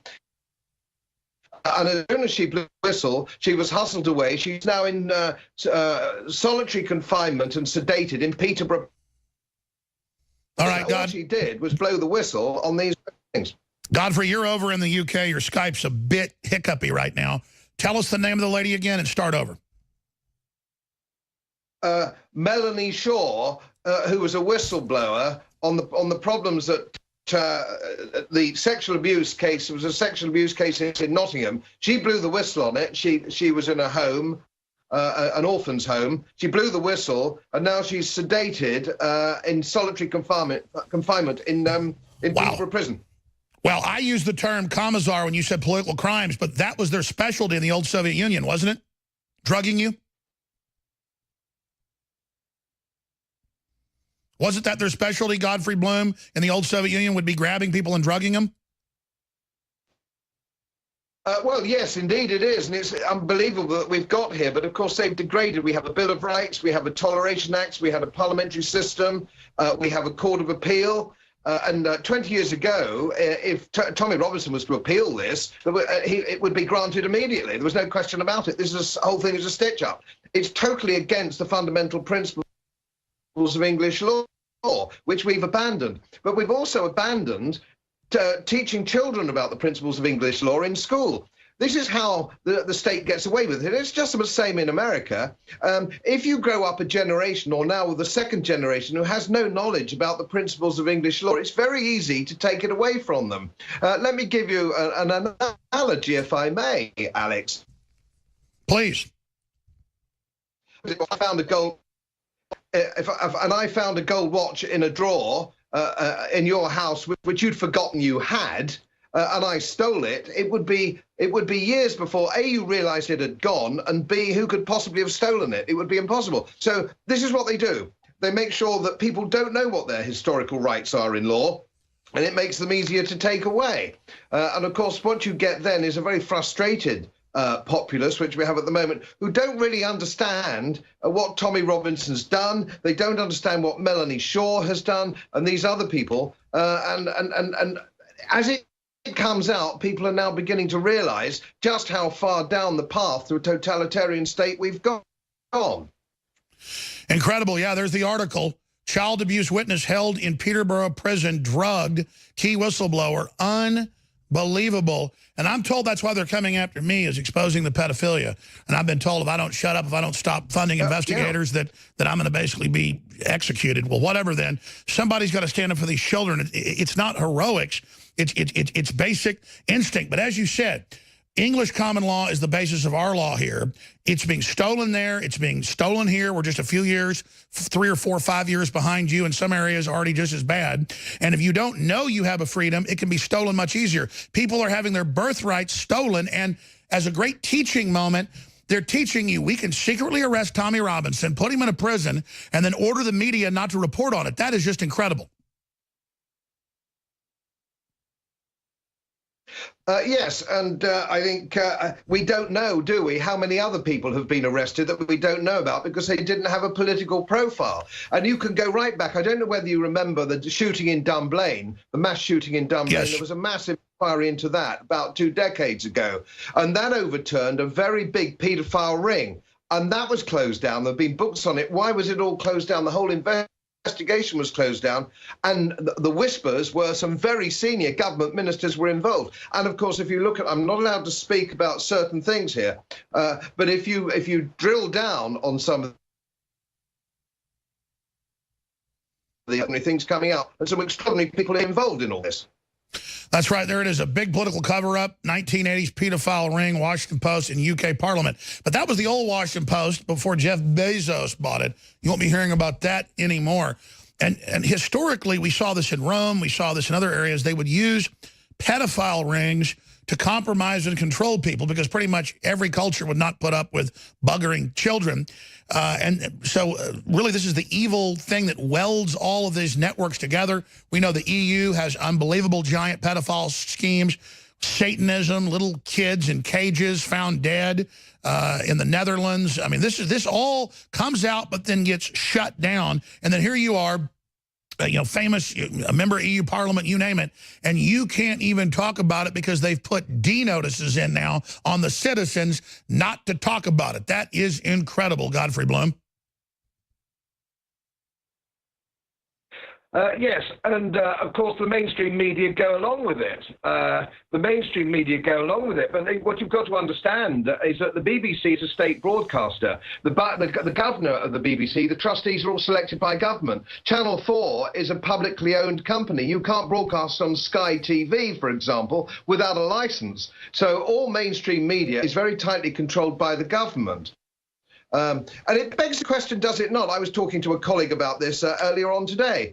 There seems to be a disproportionate amount of paedophiles in the political system, and one wonders, does one not, whether politics actually attracts these weird people. Most politicians, to me, I don't know about you over there, but they all seem weird. They're weird people. They don't have any friends. They didn't play team sports when they were at college. They're all weird people. I think perhaps this predilection for children, or kiddie fiddling, as we call it over here, is perhaps in the political side. When I come back, you're a well-known historian and obviously worked in Parliament at the EU, so you understand what's happening. I think these people are attractive, but then they set up organizations of compromise through intelligence agencies. Cheating on your wife isn't enough to compromise you now. Your wife in modern times might want to join in. So now it's got to be the kids to compromise people. It's not enough to be gay. And so it's a rite of passage from my research into many of these satanic, corrupt networks to do really bad things to become a made member of the gang. We'll talk to Godfrey Bloom for 5 more minutes when we come back. GodfreyBloom.uk. You can also follow him on Twitter. We'll put that on screen. That's Godders Bloom, at Godders Bloom on Twitter. Now, we are running free shipping on all of our best-selling items for the week of Memorial Day. Memorial Week sales right now, running throughout the week. These are some of the biggest sales we've ever offered, like the high-quality non-GMO heirloom seeds. Some of those are discounted 50%. We've got the super high-quality storable food, 50% off and free shipping. That's huge on the food because a lot of the cost is the shipping. So 50% off of the storable food and on the 3-month, 6-month, 1 month. And the free shipping. That's huge. X2, the good halogen, 50% off with BioTrue Selenium. Brain Force, an amazing nootropic, 50% off with free shipping. I can't go over it all. It'll take 20 minutes to do. These are big sales, and they help you and your family get great products while funding an institution, InfoWars, that is under sustained attack by these very child-fiddling networks. We are going on to the end no matter what happens. We've only begun to fight. Stay with us. This is the syndicated radio broadcast that turned into a TV broadcast 15 years ago. Been on the air 23 years, and let me tell you, I've seen the whole world change. The globalists, the evil forces are on the run, but their counterstrike is serious authoritarianism against anybody that sticks their head up too high in an attempt to intimidate people. Godfrey Bloom, you were, as a historian, not just a former member of the EU Parliament, one of the leaders of Brexit, getting into the proclivity, the high concentration in some of these elite circles of pedophilia. And you heard me get into the fact that, from my sources, they're using it to compromise folks. Even people that don't want to do it are like told to get into it, or they're not in the club. What's your intel on that, and other ways to turn the tide against this?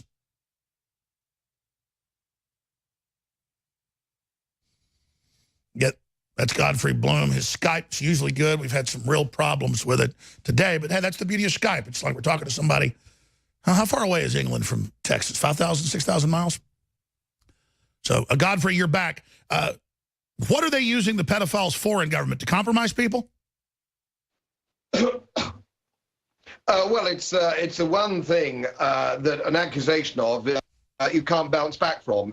If the cat gets out of the bag, as you rightly said, Alex, if it's just straightforward embezzlement, or it's fraud, or it's or it's adultery, anything goes in politics these days. But this is something you can't bounce back from. So if it's paedophilia, it's very, very difficult to get out of. So it's a huge blackmail hole over people. But of course, the other problem that we have is that these blasphemy laws and the laws that all go with this are only one-sided. And so it's only one section of the community that suffers from these sort of things, and it's the indigenous population. And this is what is making people so angry. You can criticize Christianity as much as you like, but if you criticize Islam, you go to prison. This isn't a blasphemy act that's equal. This is a one-sided blasphemy act, and we got rid of the concept of blasphemy in 1688 with the Toleration Acts. We've gone back hundreds of years now because the one side control the shots. In the same way, one might argue that up until the Toleration Acts, it was the other side in Northern Europe, was the Protestants. that controlled it. And in Southern Europe, it was the Catholics that controlled it. But we have this quite extraordinary situation at the moment where we've gone back to thought police. You know, if you have a bad thought, somebody's only got to complain that they're offended. If you criticize them for their sexual predilections or their faith, their religious faith, a criticism means that you can get arrested for that. So that actually closes down free speech of any sort. And that's the whole basis for the British way of life, and indeed the American way of life, is free speech. And that's gone. And I've been doing podcasts on this now for nearly 6 months. And I've been leading up to this. This is a natural, this Tommy Robinson thing and this Melanie Shaw thing are a natural progression of this. Well said, but seeing demonstrations pop up all over the world and seeing the anger, I think people are starting to wake up. I mean, you see the populism, the nationalism, you see Italy about to explode. I mean, I really think that the globalists are in trouble. Again, Godfrey Bloom has been our guest. His Skype's been hiccuping, but we'll use that as a point to go. He's really a smart guy. I'm going to try to get him with a better internet connection because I want him to be a contributor and join us a lot more often because he really knows his stuff. Godfrey, I see your Skype's back. We got about 30 seconds. Again, thank you so much for joining us. It's a great pleasure. Sorry about the connection. Don't know quite why. It's been perfect in the last few weeks. Well, we'll see what's going on. God bless you. You did a great job. Really, really, really amazing points. Thank you. Again, folks, we're going to come back now and get into the left's coordinated attack worldwide to end free speech and how once that goes, everything else goes. So they've been attacking the Second Amendment with lawsuits. Now they're attacking the First Amendment with them. And we need Congress, we need the president to move with laws to shield the First Amendment in this country. We need to break up the big tech giants that are the heart of this anti-American activity. Tommy Robinson, frequent guest of this show, has been disappeared, given 13-month sentence in 1 hour, and there's a national ban on talking about it. And I've talked to scores of reporters and others who are afraid to even come on air. Fox News then talked to his lawyer, who said, I can't tell you, I'll be arrested. What was Tommy Robinson reporting on? Giant confirmed child kidnapping rings nationwide. Now, if you're watching us on TV, you can see this. DrudgeReport.com. Oh, look, he's got articles about Tommy Robinson. Activist Tommy Robinson arrested outside UK court. Jailed for 13 months on the same day. Third link, judge orders media blackout. Boom, Fox News. Fox News, folks. Something has gone wrong. It seems you clicked on a bad link and stumbled upon a 404 error. But when you see somebody like Tommy Robinson, who 11 years ago was the first person to expose Muslim grooming and mass sex trafficking rings. Yeah, this was basically the story of how political dissidents who may commit thought crime are now being kidnapped off the streets of Britain. There was an individual who was quite prominent in the anti-Islamic extremism movement who was going to attend a Draw Mohammed cartoon contest last week.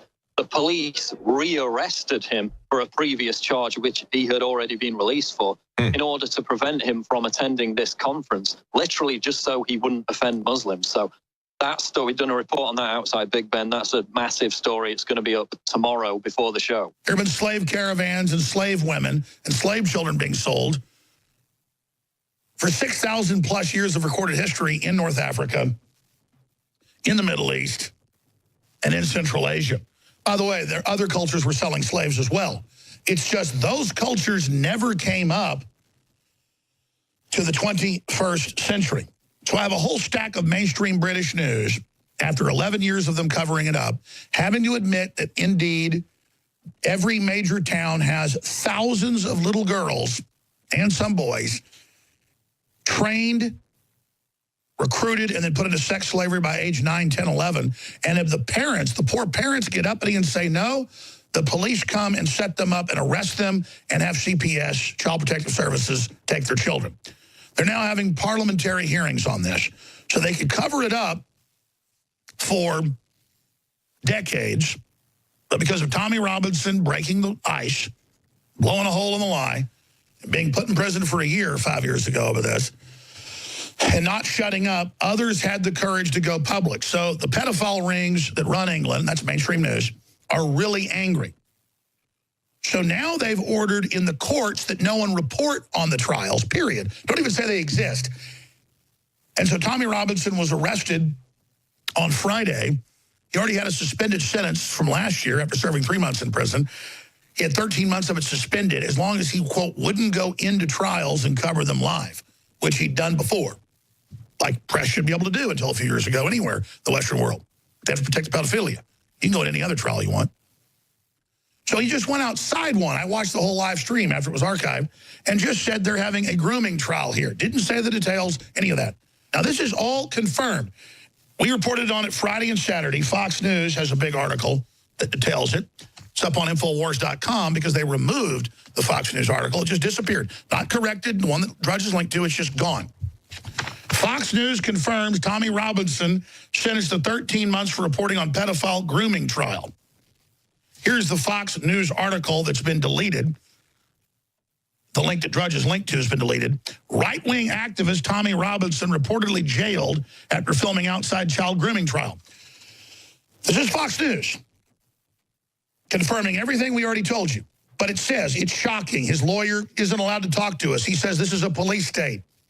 My own listeners yesterday afternoon, I was shooting live reports. They were like, Alex, there's not a ban on reporting on Tommy Robinson.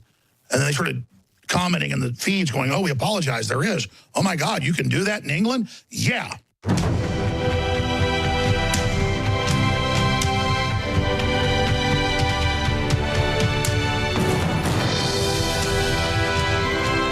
you are receiving this transmission, you are the resistance.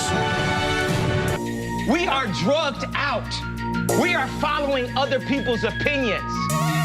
We are controlled by the media. Today, it all changes. This reality has been forced upon us. It is a choice. Just like when I said slavery is a choice. Einstein says the definition of insanity is doing the same thing, expecting a different result. So we keep on saying, I hate you, you, fuck you. How are we gonna get a different result out of hate? Why don't we just try love? Why don't we just try love? We have the resources for a peaceful world. You know, sometimes you need some crazy motherfuckers to change something. Steve Jobs is crazy. Now we all on Steve Jobs' phones. They say Trump's crazy. They say I'm crazy. But I'm here to show love. It's a bigger plan, and I'm just doing what the universe told me. Resistance to tyrants is obedience to God. It's Alex Jones.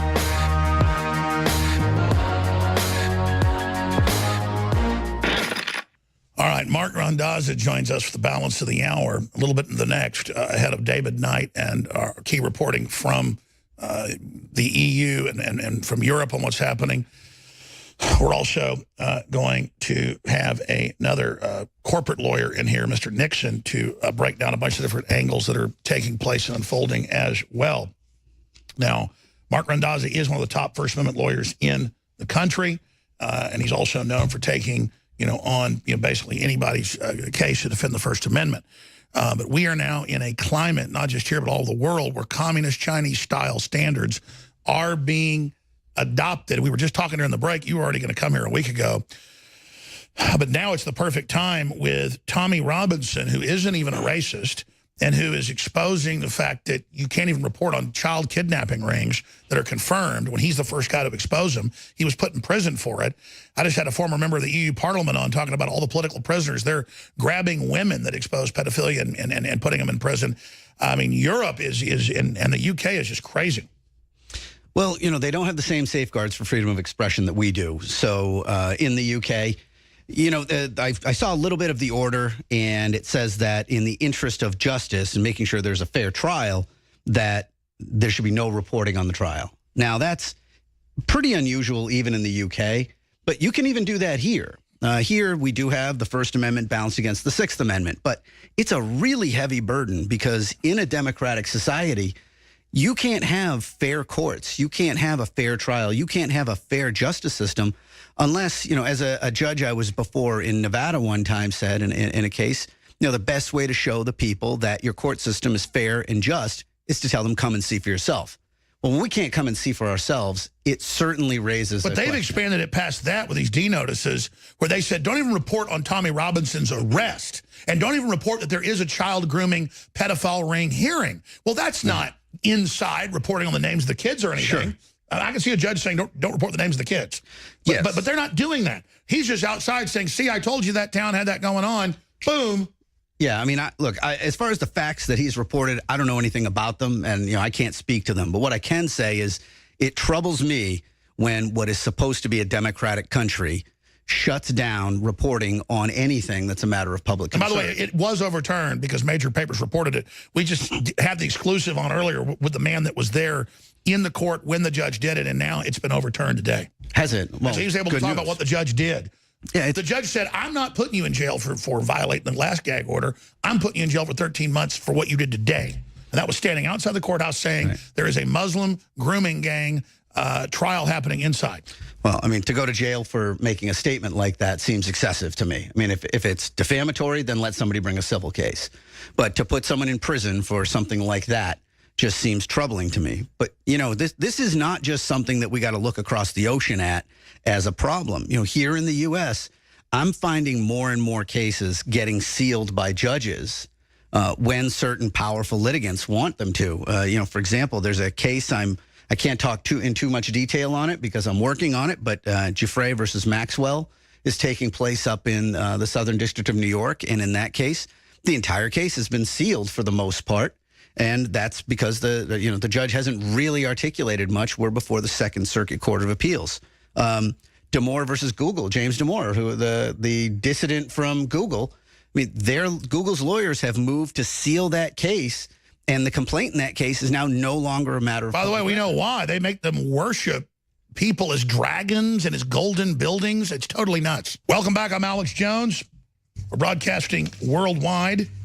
There is so much going on. It is such an insane time to be alive. We're with Mark Randazza of RandazzaGroup.com. I knew he was a top First Amendment lawyer, but then I was talking to one of my lawyers. He said, no, that's one of the top guys. So it's great to have him here in town. That he's always flying back and forth across the country, has offices in a whole bunch of states. And so we're blessed to have him here.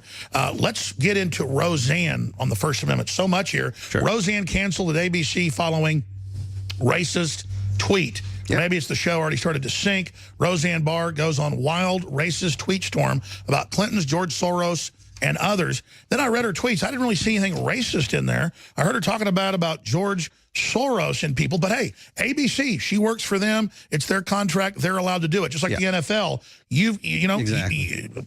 Yeah. Your view on that? Yeah, I mean, look, I saw some of her tweets. It looked like she was comparing some black women to apes, which is... Oh, I didn't see that. Yeah, I mean, I saw that on Twitter. I don't know if they were doctored or what, but in any event, it doesn't matter. Yes, the ABC can get rid of her for whatever reason they want. They don't like what speech she makes. They can do that. And yes, it is the same as the NFL. The NFL has every right to tell these players that they can't protest. But I think in both situations, just because they can doesn't necessarily mean they should. Free speech is a different thing than the First Amendment, right? The First Amendment protects your right to free speech from interference by the government. Free speech is larger than that. But, as Americans, I think there ought to be a higher regard for freedom of expression. There should be more latitude for it. It shouldn't be a minefield that if Roseanne steps on it with a stupid tweet, that means the end of some show, because this network has to be so clear to make sure that it signals to everybody how virtuous it is. And just like on the opposite end of the political spectrum, the NFL feels like it has to make this patriotic move, which I think is the least patriotic thing that the NFL could do. The NFL is to me represents America about as much as Bruce Springsteen and big V8 engines.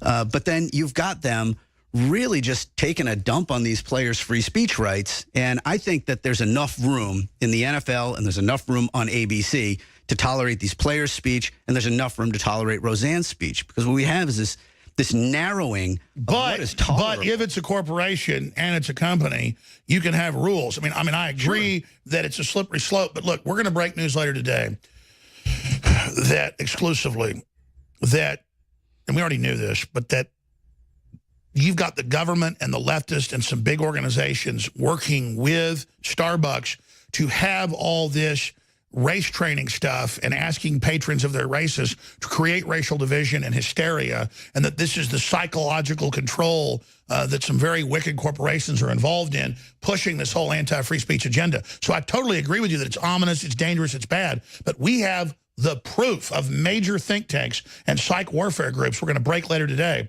As soon as the report's done, let me know, guys. I mean, this is diabolical.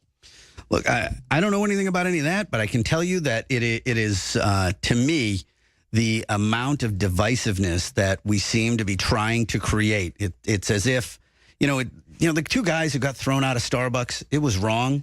I think what happened to them was bad. But they seem to have a lot of class about it. They settled that case for $1. And I thought that sent the right message. Now Starbucks has this re-education camp here for everybody where they're shutting down for a whole day. Look, they're a private company. They can do that. Frankly, though, I don't know that it's really constructive.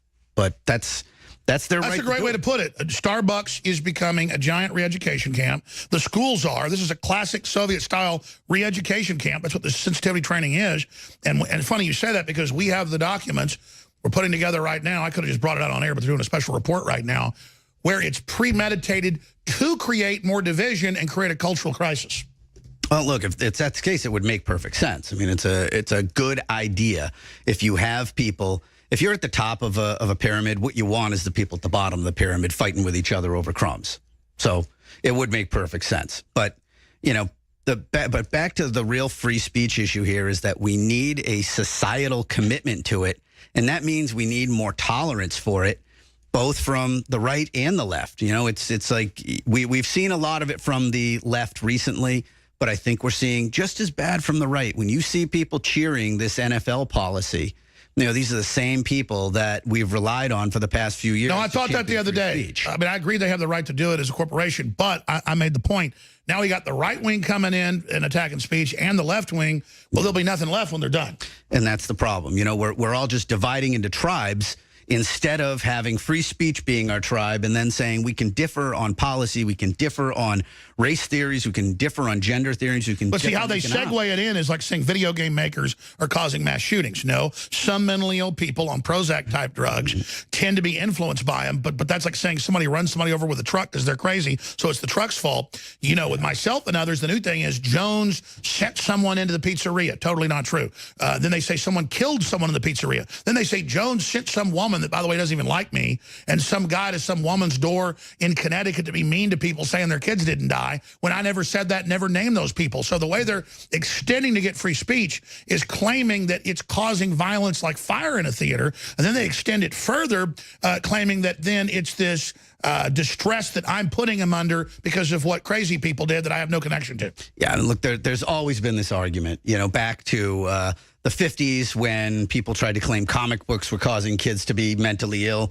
When I was a kid, it was they were saying that Ozzy Osbourne was causing it, or that heavy metal music was causing it, or kids playing Dungeons and Dragons, and now it's racist speech, or now it's extremist speech of some kind, and they'll define that in the ever expanding definition of racism or extremist, which will fit just pretty much anything that they want to suppress. At the end of the day, you got to look at these arguments for what they are. It's the same warmed over garbage. When they said that pornography was causing rape, for example, and then the science showed that in Denmark, when pornography became legalized, it dropped the sexual assault rate. What now? You have this constant assault on what is easy to get rid of. It makes it really easy when you can point at some content and say, I don't like that content, and I think that's causing exactly. And then they set the precedent. They first build a straw man of who I am, and you can take stuff out of context, and then they demonize that. We looked it up. You know how many articles they've put out the last 2 years on me on Sandy Hook? I do not. It's in the hundreds of thousands.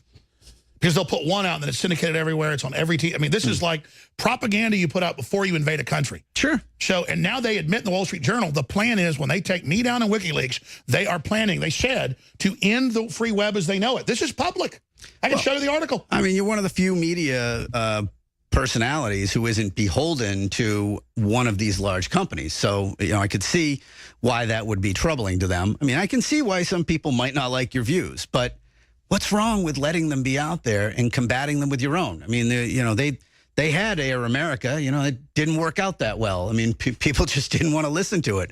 Sorry, when sometimes there's ideas out there that I like, but the marketplace rejects them, I have to just sit back and look at it like a game where my team didn't That's win. right. Stay right there, Mr. Randazza, our great First Amendment lawyer. When we come back to more on Roseanne, because I guess some of these are insensitive tweets. I hadn't read them all. We'll be right back. Mark Randazza, one of the top First Amendment lawyers here in the studio with us, getting into the, what would you call it, all-out, systematic, corporate, university, private assault on free speech, where we're being inducted into this neurotic, politically correct, virtue-signaling hellhole. And then you read the WikiLeaks. I don't know if you've seen these, but it talks about we need more culture war to keep control of the masses. What you said earlier about the pyramid, and it makes sense that that's what they've always done in other third world countries and in ancient feudal nations. Every society. I mean, and it is a cultural issue. It's not just a legal issue. It's not just the corporations. It needs to be those of us that are just regular people have got to start reaffirming a commitment to freedom of expression, or we're going to lose it. And you're going to turn around one day. For example, the ACLU championed hate speech laws for years, and now they are completely losing their mind because hate speech laws are being used now to protect police officers from hate speech. And it's like, surprise, you thought that the cheetah wouldn't claw your face when you let it out of the cage. That's what happened.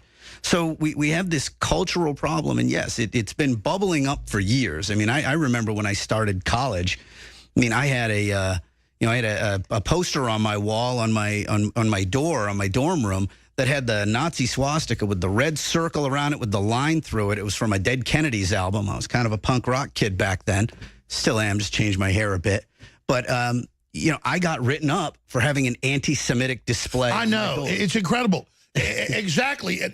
And I said, do you not recognize the big red circle and the big red slash through it? That means the exact opposite of what you're charging me. But the virtue signalers are so wanting to find it because it's their whole cosmology, their whole world. That's why they've reported like 99% of the dorm rooms, swastikas and all the rest of it are staged, self-inflicted for attention. Yeah, I mean, there have been... they can't ever hardly find real ones. No, I mean, we have a mutual friend, Mike Cernovich, who's putting out a film right now called Hoaxed, which has documented hundreds of cases of this. It's as if, there's this, if something like this does happen to you, it's terrible. And it immediately gives you a platform. It immediately gives you some moral authority. So it's not surprising that there is an allure to somebody hoaxing themselves hoaxing everybody that they've been involved in an incident like this. Well, that's like the statistics show in the U.S. about half of rape claims are completely fake. There are real rape going on. It's terrible. I've got $3. Somebody rapes one of my daughters, they're dead. I'm not saying rape doesn't happen, but then take Morgan Freeman. He's talking about suing CNN because they admit this was women. He's hitting on them. It's a little creepy, a couple times, a little over the top. But at the same time, the women are laughing, everything. That's not harassment. That's not assault. That's not women on TV shaking their heads and losing endorsements. It's just piling on. And then that takes away from Harvey Weinstein and, the clear evidence that where there's smoke, there's fire. It looks like hundreds of women and it's really serious stuff. Oh, have you seen that video of Morgan Freeman? I mean, he's sitting there next to, I think it's Michael Caine, who says to a woman who was 6 months pregnant, I'm sorry, I didn't congratulate you because one time I congratulated a woman on being 6 months pregnant and she wasn't.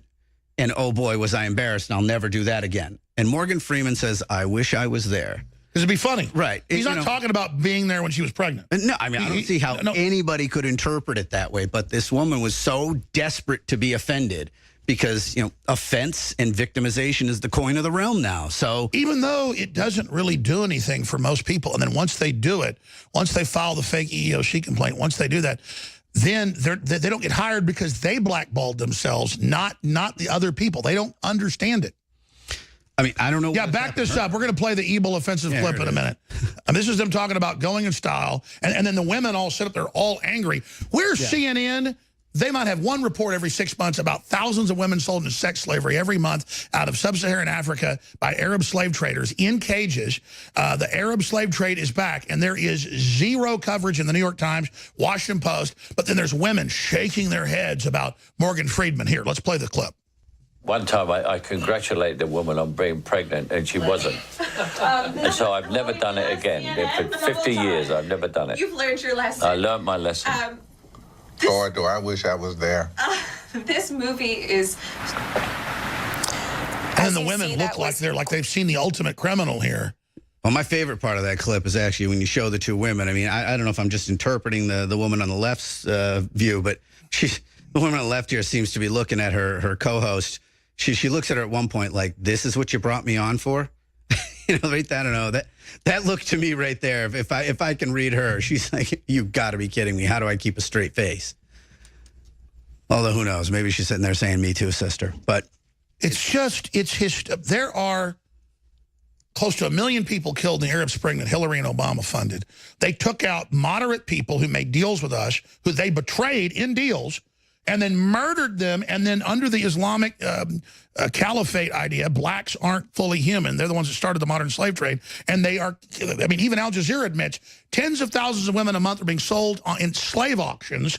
Almost no coverage. Where are these women shaking their heads about that? It really makes me mad, Mark. Well, that's you might wind up in a politically incorrect quagmire if you start criticizing that. It's much easier to go pick somebody here like Morgan Freeman. I mean, why not pick on Harvey Weinstein? I mean, Harvey Weinstein, he's a bad guy. I mean, when his own driver and his own valet and his own assistant said, I think they're all probably, have some culpability. Oh, yeah, he would pin women every week in the car and rape them. Good Lord. And how do you drive a guy like that and not pull the car over and say, what the hell is wrong with you? No job as a driver is a good enough job to go through that. I mean, I can't imagine what job. Well, his style of doing it was getting like less than 100-pound women. Yeah. And then reportedly, this is what he would do is he would pin them and then do that begging. You've heard the tapes, like, come on, it's okay. All right. And then he started smothering them, and then they would just finally be smothered, and then he would like cover their mouth up and go, no. And then finally they would just let him. I just don't. So he has like a little fun of that is. I don't even. Doesn't sound very fun. No, man. The fun of having sex with a woman is convincing her to do it with you.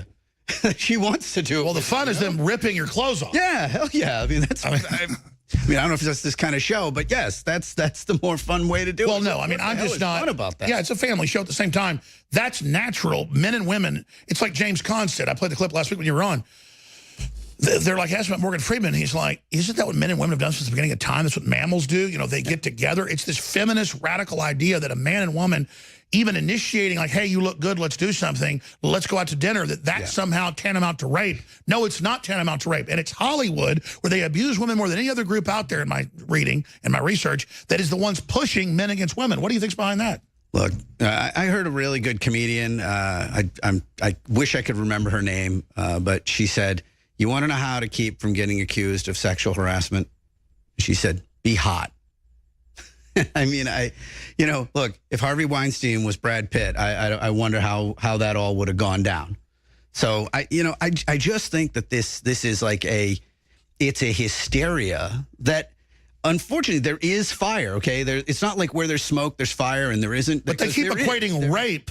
Yes. And really evil stuff like Bill Cosby ended up clearly doing with, and Morgan Freeman did ads saying Trump's a secret communist, remove him from office. Morgan Freeman's a sellout. He's in way too many movies. I used to like him. I'm sick. When I see him in a movie now, I'm like, God, it's the same. He plays God in every show. I like him. I get a kick out of if God looks like Morgan Freeman. But I think he's oversaturated. But my point much diminishes what the women went through under Bill Cosby or Harvey Weinstein to then kind of pull in a guy like Morgan Freeman, who, say what you will about his views, say what you will about his acting, say what you will about his face, but I happen to be a fan of his, but there is nothing I've seen that he's done that warrants even the slightest bit of criticism. I mean, if anything, he's certainly as far left as you can get, but they always want to eat their own, because there's this allure in any movement. When you can be cruel to somebody and you can beat on somebody, but do it from a position of virtue, that is so alluring. Absolutely, I totally agree with you. Huxley wrote about that. I'm going to say this though about Valerie Jarrett. It's not because she's part black or whatever. I think she looks like a snapping turtle on PCP. A demonic snapping turtle meets a gray alien. Mark Randazza of Randazza.com is here. He's got nationwide legal First Amendment. And boy, like you said, when you went to Georgetown, the very university suing me with the made-up stuff out of what happened in the whole crisis and the death that happened last year and all the things that went on in Charlottesville. And you're saying, but now you are in real demand. That little obscura area you got into because there was no need to defend it. It wasn't under attack. Now you've definitely hit pay dirt. Well, there's always been a reason to be to have First Amendment lawyers, yes. But there were, I think when I first started doing it, there was a lot of questions. Like people would say, well, what kind of lawyer are you? I'd say a First Amendment lawyer, and then I'd have to explain what that meant. I don't have to explain what that means so much anymore, which, you know, in some ways that makes me happy that there's a little more awareness of what the First Amendment is. But unfortunately, there seems to be a, you know, less of a commitment to it. You know, at one time, you know, and I say just in sort of, you know, there's that Zen story about the guy, you know, the general who gets a horse and gives it to his son, and then his son breaks his leg. You know, it's in a couple movies where it's every single piece of the story. Charlie Wilson's War. That's it. Yeah, it sounds like it's a good thing that happens. You see the different angles. Right. Multi-dimensional chess. Right, and you know, and I remember when you know, when the Soviet Union fell and Eastern Europe became free. It looked like it was a great thing, and now we look back, and I think maybe at least in America, I'm not sure, because there was always this thing that we could point across the Atlantic and say, over that wall, that's what we don't want to be. And now over here, you know, it seems like we don't have the government so much shoving it down our throats as we are just screaming for it. We are begging for repression. Well, it's corporatism. Globalism is mega corporations acting as government.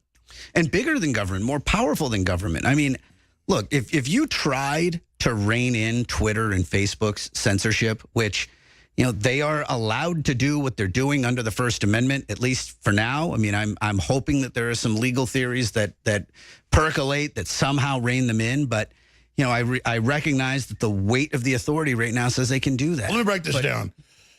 I know this is organized because I've read what the IMF and World Bank have said. I've seen the WikiLeaks. I've seen what Zuckerberg says on Hot Mics. Matt Drudge came here. He's only done one interview since, about 2.5 years ago.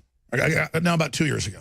And he stood right there because he didn't want to be on camera because of the repercussions of people attacking him. And he said, I met with the Supreme Court justice a month ago, the other conservative that's still alive that was on the court then. And he said, I've been briefed. I mean, there is a UN Soros plan, and the Congress is going along with it, both parties, because even Republican, you know, media like Wall Street Journal doesn't like competition. News Corp behind the scenes is going along with all this. I like Sean Hannity. I like, you know, Tucker Carlson. But they're not the guys running News Corp. The new Fox is going to be even worse. It's going to be only sports and media as they split off from Disney, and they're coming after it. And in those meetings, they told the Supreme Court justice, you just have to go along with this. It's global. You better sign on. And the Supreme Court justice said, no, I won't. But just because Trump got in, they're still going ahead with the plan, bro. And so this is organized to come in and take somebody like me, set me up as the demon, lie about what I've done, destroy me, and set the precedent. So I'm not building myself up.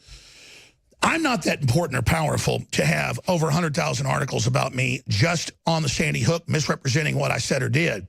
But they admit this is the case to destroy the First Amendment. And that's why they fired all the other torpedoes and lied and said in Charlottesville that I said some guy I never heard of killed a woman. I didn't say that. I said Soros funding the demonstrators, the police standing down, contributed to the atmosphere that got that woman killed. They don't care. Georgetown is funding it. They're coming for me because it's organized. So how do we face something like that? Look, you know, have you ever had a client where they had 100,000 articles to destroy them on one subject? Never had a client with 100,000. 100,000. No. I can show you 100,000. Sure. But, you know, the problem... Or more, I think what you're maybe pointing at, or maybe it's tangential to it, is that the traditional media used to be the standard bearer for the First Amendment. You know, we depended on organizations like the Washington Post and the AP and the New York Times to take these fights all the way. You know, if you see... you know, you read about the Pentagon Papers case and you think about what they did at that time, just how much they fought for our freedom at that time. You know, the newspapers were really a proud soldier in that fight. And now, you know, I remember when my career first started, and I'd see cases go on and I'd see traditional media come and fight these cases. And they would make sure to fight them so narrowly because this is when blogs were first starting to come up. The new media was first starting to come up, and I saw them carefully tailoring their legal arguments to make sure that that circle only encompassed their corporate interests. And it really annoyed me. And then I see, for example, Florida recently passed an anti-SLAPP law, finally. And it made sure to listen to corporate lobbyists that ensured that it didn't apply to the little people. It only applies to the big guys. I see cases like, these open courts cases where, I've got new media people like Mike Mike Cernovich we talked about before coming in, and he's fighting to open the thing. And then the Miami Herald shows up, 13, 14 months later and decides, well, here we are, Johnny come lately. The problem is the mainstream media has fallen asleep at the switch, largely, I think, because of corporate ownership. It's no longer independent. I agree. It's no longer fighting to bring the news to us, and it's no longer fighting for the First Amendment. I agree, but the perfect storm is that corporate media doesn't have the power. It's having layoffs. It's consolidating. It's falling apart. That's why they want to demonize me. They can't just put it out in the New York Times or something. They've got to syndicate it everywhere, over and over and over again. But their final power is still to all get together and just chirp the same lie for long enough, and then they can still get a new war. They can still get a scam like Obamacare through. They can still defraud people when they all work together. The problem is that even that power is dissipating. And so you have corporate media, Republican blue bloods, Democrat establishment, multinational corporations, communist Chinese coming to Davos last year and saying, don't worry, we'll defeat the rebellion of Europe against the EU, unelected EU. We will defeat Trump and his populist movement. Look at newswars.com. Brand new article. Soros unveils plan to save the EU. And it goes through, a big global Marshall Plan and how to go into the countries and stop them from kicking them out and how to flood them with even more refugees. On and on and on and on and on. This is unbelievable tyranny at newswars.com. Very powerful article that everybody needs to get out. But that's what we're dealing with. When we come back in a moment for another 5 minutes before David Knight comes in loaded for bear, we have who was behind the whole Starbucks situation and a quick special report on that. That one of our reporters put together. But this is shocking stuff. Again, we have Mark Randazza, randazza.com, RANDAZZA.com. You've got offices in how many cities? We've got Massachusetts, Connecticut, Florida, California, and Las Vegas. And you're busy nowadays? I am quite busy, yeah. I'm on airplanes pretty much a couple days a week. Well, I got to tell you, we are up against very tumultuous times, and when this is all said and done and the dust settles, history will be here. Ride shotgun with me for one more segment. Sure. David Knight's coming in, and we can have that meeting. We're going to talk about some stuff with Balin and some other people. Before we go any further, listen, it's simple. They made us stronger by going after our sponsors, and 6-7 years ago, stripping most of them. And I said, I know what high-quality products are. I already sell my own books, my own films, my own T-shirts, my own coffee cups. I said, and shortwave radios and cool stuff. I said, I'll just go out with the top firms in the country, and I'll put out some of the best supplements out there and then slash the prices. I'll just go out and sell the very best water filtration and air filtration. I'll just go out and sell the highest quality storable foods. I'll just do it all myself. And we've expanded InfoWars in the face of that. And they hate this model because if it picks up other places in the independent media, whether you be liberal, conservative, Christian, whatever it is, this is what works. And it's selling good products at really great prices to the listeners where they like them and they buy them again, and then you're self-sufficient, and now the big corporations can't control you with the ad apocalypse and all the bullying, and now they're taking the liberals advertising on YouTube. The answer is direct sales, and we've got free shipping on all our best-selling items at InfoWarsStore.com for the Memorial Day week sale that we kicked off. Free shipping on Brain Force and dozens of other products, 50% off. Try X2, try Brain Force, try Super Mill Vitality, try Alpha Brain, try Vitamin Mineral Fusion. Try these products. Try our great probiotic. Went out to the top lab in the country. I said, I want the strongest, best, wide-spectrum probiotic out there. We've got it. And when you purchase it, it funds our operation, a true 360 win. So thank you for being supporters. You are the sponsors of InfoWars. And thank those of you out there that continue to sign up for auto ship, because then you get an additional 10% off on those orders, and that makes some of these deals loss leaders. All right, 4th hour straight ahead. Find out who's behind the whole Starbucks beat yourself in the head with a frying pan movement straight ahead. We're breaking the conditioning! InfoWars comes to mind. Alex Jones. Alex Jones. Alex Jones. There's a lot of controversy around this network about Alex Jones. Well, Google is being accused of hiding negative stories about Hillary and her campaign by changing its algorithm to bury stories like the Clinton body count story. That's according to website InfoWars. It sounds like it's confirmed there are at least 2 shooters with fully automatic weapons. Dr. Martin Luther King has been shot to death in Memphis, Tennessee. JFK was shot from the back and the front. It was almost as if they were a planned implosion. It just pancaked. They took the babies out of incubators and left the children to die on the cold floor. I think this is a national security imperative. We have clear things that we do not understand how they work operating in areas. Folks, David Knight and others are coming in the next hour. Then there's the War Room with Owen Schroyer, Roger Stone, Mark Randazza of Randazza.com. Great First Amendment lawyer is here with us. I wanted to do one more big piece of news here. And that Starbucks racial bias training will be costly, but could pay off in the long run. Now, why did they do this when it tanked their stock last year, asking white people if they were racist when you came in to get a coffee? It's bizarre. Why did they do this? Because it's part of creating hysteria. It's part of turning the general country into what universities already are. It is turning the country, as Randazza said earlier, into a giant re-education camp in their own words. But the Perception Institute, research, representation, reality, making reality, what do they say here in the article? Who do they say on their own website they're funded by? By the Open Society Foundation, that's George Soros, by the Ford Foundation, that's Liberation Theology, and all these same groups, the California Endowment, are trying to create this division and this control, because up the top of the pyramid, they want us fighting, as Randazza said earlier, down lower in the pyramid. So we're going to play this quick 1-minute report, breaking it down, and then get Mark Randazza's take on it. Here it is. You may have heard that Starbucks is closing up shop today to implement mandatory implicit bias training.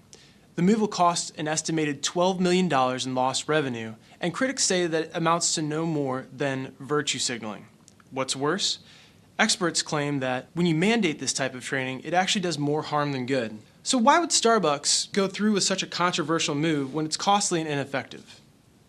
Meet the Perception Institute, a think tank with the goal of propping up intersectionality, which is at the cornerstone of the liberal thought plantation.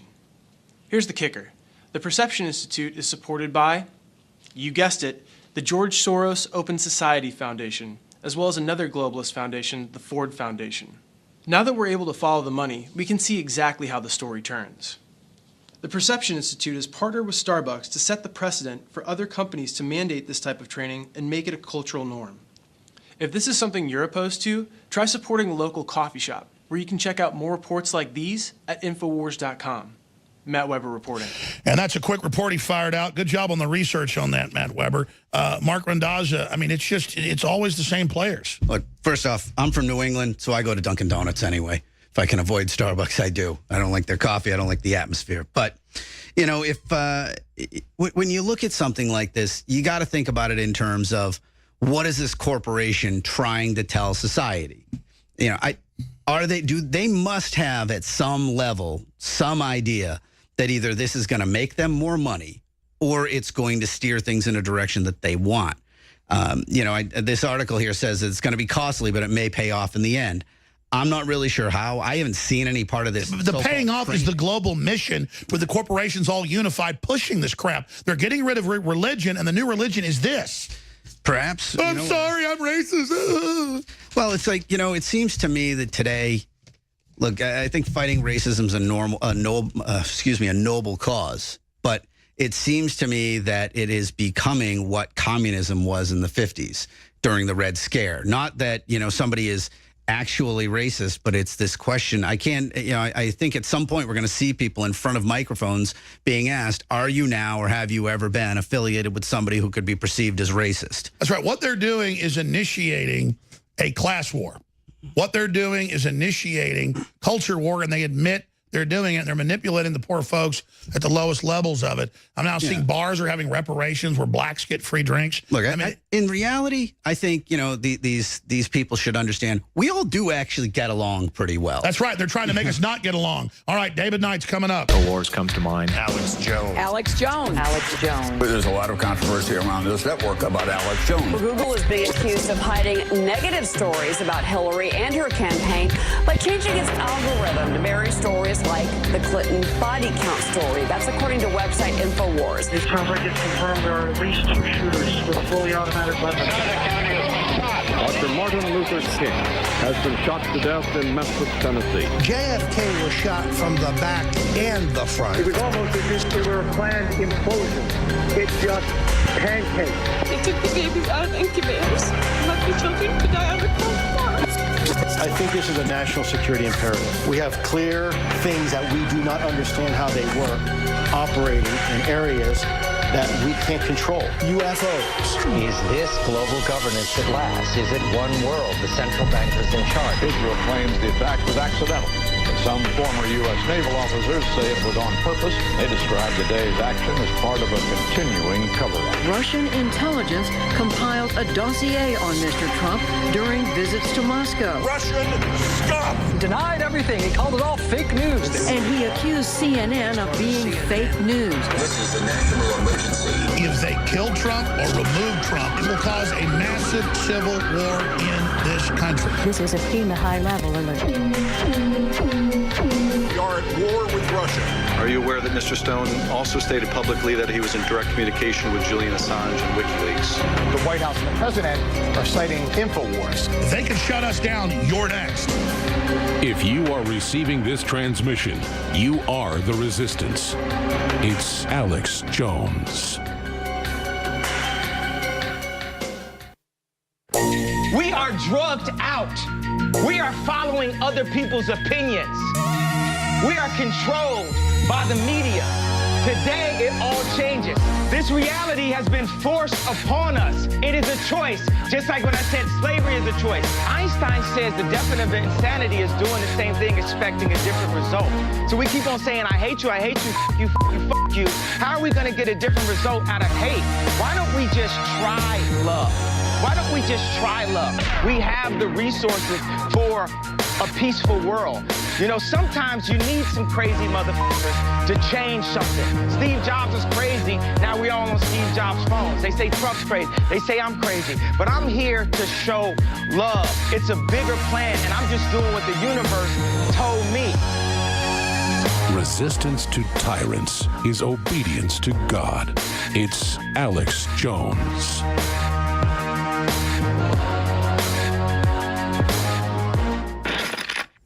All right, welcome back. This is David Knight with Tyler Nixon, and we're going to talk about free speech and the many attacks on free speech that are happening right now, because it's not just what's happening with Tommy Robinson. I mean, that's pretty amazing as we look at what's going on in the UK. And I think when we look at what happened with Roseanne Barr, it shows us that this is not strictly a UK issue. We're going to talk about why the two are related coming up. But you are related to former President Nixon. I am very distantly. Yes, and so I wanted to talk about the Electoral College, because this morning on Real News with David Knight, it was something that I just barely got to. We had a clip from Hillary Clinton talking about the Electoral College. And before we get to that, I want to go back, take a brief flashback to October 27, 2016. And this is about a week before the election. And we had Politico lecturing President Trump, who was then candidate Trump, lecturing him on how he should handle his upcoming defeat. And one of the things that they went back to was the Electoral College and the 1960 election that was narrowly lost by Richard Nixon to John F. Kennedy. And so they talk about this. I said, you know, it looks like President Trump is complaining about how we have a rigged system here, that this is, we don't really know how he's going to handle this, because we're certain, said Politico a week before the election, we're certain that Trump is going, not President Trump, we're certain that Trump is going to lose the election. Is he going to be a good sport about it like Richard Nixon was? Because, you know, Richard Nixon had a lot more to complain about than President Trump is, because President Trump is just going to get skunked in this election. But Richard Nixon narrowly lost it to JFK. And as they talk about this, I was going to say, if you read Roger Stone, InfoWars mainstay, Nixon's Secrets, as well as the man who killed Kennedy, the case against LBJ, that election was stolen from Richard Nixon. Yes. Plain, right here in Texas, as well as in Chicago. That's right. And that's what they point out in Politico. They say, look, it was a very narrow set of votes. I think it was about 8,000 votes or something in Chicago that flipped, and of course in Mayor Daley's office, it flipped Illinois for JFK. And then the other key one, as you just mentioned, Tyler, was here in Texas. And of course you had LBJ. And as they look at this, they said it was the thinnest of margins. His lead in the popular vote was only 118,000, Kennedy's lead, out of 69 million votes, the tightest popular vote margin since Grover Cleveland's defeat of James G. Blaine in 1884. And Benjamin Harrison's subsequent victory over Cleveland in 1888. He won the Electoral College, but lost the popular vote by 100,000. So they're looking at this, and I think this is very important when we talk about the Electoral College and we talk about how easily elections can be rigged in key areas. Because if we don't have an Electoral College and it is simply a one person, one vote, as Hillary Clinton said, and of course she's not looking at one person, one vote. Because what we really should say is one citizen, one vote. Because the Democrats now, the game is to stuff the ballot with illegal immigrants, isn't it, Tom? Which is astonishing. I mean, I'm just flabbergasted. They've reached the point where it's like, you don't even have to be a citizen, you can vote. That's right. In certain jurisdictions, they're trying to register, non-citizens to vote. I mean, why have a country? Why have any type of, sovereignty? That's right. Or even claim to have it. They're upfront about it. And so I think there's two key things about the Electoral College. I want to see if you agree. Number one, in the wisdom of the Founding Fathers, they said we don't want to have the vast majority of the country ruled by a few very densely packed areas, which is what would happen with a rigged popular vote. And we know that that's what would happen. And I've seen this, as a matter of fact, in county elections back in North Carolina. We had a switch from a situation where we had it broken down into certain regions. And so you had one little corner of the county was highly and densely populated from people who had spilled over from the county that had a very liberal college in it. And the rest of the districts in the county were very lightly populated with farming families that had been there for generations. And they changed the district representation. They changed it to an at-large. And what happened was this small corner that had such a large population, they wound up taking over the entire county government and changing everything to a very left-wing agenda. I can speak to that as well in the little state of Delaware. The northern county, Newcastle County, is completely dominated by, labor Democrats and has been for many years. And they rule the state. It doesn't matter that the entire lower two counties are largely very conservative and Republican. The further south you get, the state is basically at the mercy of the northern liberal Democrats. And, that's why you need, an allocation. The Electoral College is a perfect example of it. In the Federalist Papers, they wanted a diffusion of the direct popular power, the direct democratic power. We are not a democracy. We are a representative republic, and that's the whole point of it, is not to have the inflamed impassions or of the people or any particular very close vote sway within a national, say, or a giant popular election, be able to determine the fate of everybody without there being sort of a breakdown of those constituents. Now, remember, we're the United States of America. Yes. And people think of that as one thing, but no, it's the United States as in plural. That's what, is the constituents of this country. And prior to the Civil War, people talk about the United States are. And then after the Civil War, they talk about the United States is. They saw it as a single administrative entity and a top-down pyramid structure, but it was never envisioned to be that way. The 10th Amendment makes it clear that they wanted to have powers reserved to these individual states, because the thing that the founders feared the most was the consolidation of power into a central area. And that's what we would have if we didn't have the Electoral College. We would have a consolidation of power into urban centers, which is what these people like to have. We're supposed to have a federal republic. What we've been moving towards since the era of FDR is a unitary national state. It's all concentrated nationally. That's it. We're, like you said, we're one giant government, not a constituent of the states, not a creation of the states. And that's the way, obviously, the centralized authoritarian statists want it. That's right. All right, we got to take a quick break. We're going to be right back. I'm David Knight with Tyler Nixon. We're going to play that clip from Hillary Clinton, and then we're going to get into free speech issues. Stay with us. We'll be right back. Welcome back. I'm David Knight, and we're here with Tyler Nixon. And before we get into the free speech issues, and of course, they just keep coming. It's not just Tommy Robinson. It's not just the slap lawsuits against InfoWars, but now we have Roseanne Barr taken off the air. And we're going to get to that in just a moment, unpack that, as well as I want to get Tyler's take on this court decision saying that Trump cannot block anybody or even mute them on Twitter. It's an interesting court decision. I think it's going to backfire on them, just as I think the takeover of the Italian election is going to backfire on the globalists. But I want to finish up with the Electoral College, because we had Hillary Clinton in her self-pity tour weigh in on this again. And just as a reminder, a week before the election in 2016, we had Politico lecturing President Trump, who was then candidate Trump, lecturing him on being a gracious loser. They said Nixon believed that the election was stolen from him by corruption.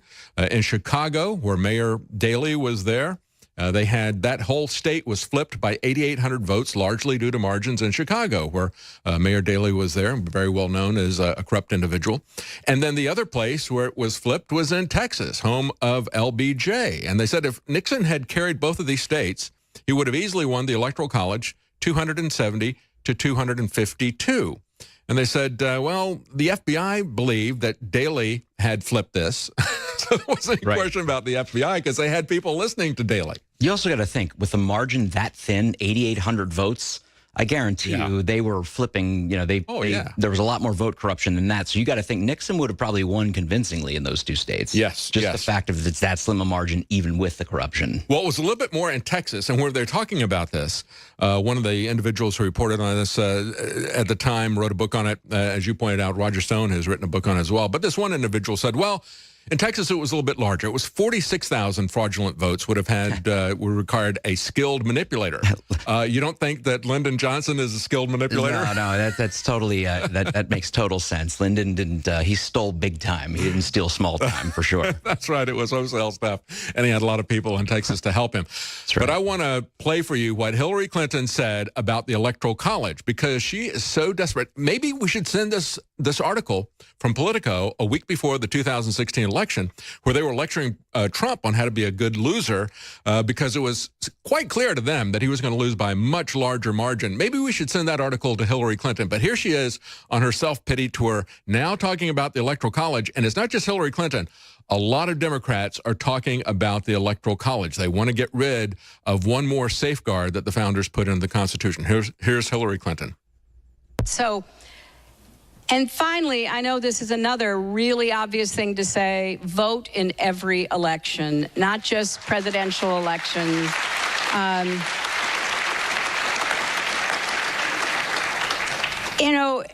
It is maddening, because one of the panelists said, we get the government that we vote for.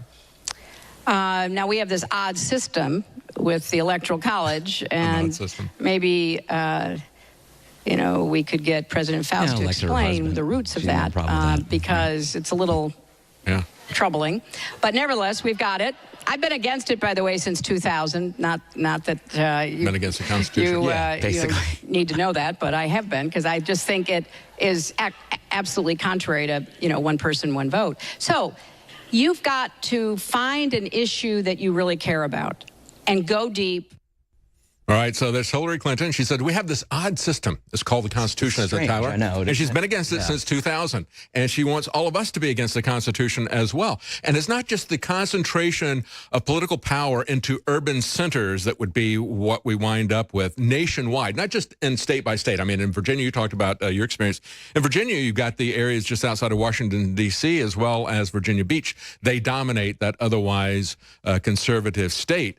But that would be what would happen. That would happen nationally if we didn't have the Electoral College. But she doesn't like that. Well, she's been against it since 2000. So, and I'm sure that if Hillary had won the election, that she would have been calling for the abolition of the Electoral College as well. I'm sure that would have been. And the Second Amendment, she would be rewriting the Constitution as we speak. It would be very quick. One more thing I want to say about this. Loser of all time, Hillary Clinton. That's right. Period. And one of the reasons that you've got the Democrats pushing so hard to get rid of the Electoral College, let's understand, this is about illegal immigrants, foreign citizens, okay? Illegal immigrants are foreign citizens. They're criminally trespassing in the United States. She wants them to vote, as do the other Democrats. And the state of Alabama is now suing the Department of Commerce and the Bureau of Census to make sure that illegal aliens are not included in the census, because if they are, then the apportionment of congressional seats is going to work to the advantage of California. It will make them more powerful by counting the illegal immigrants. And so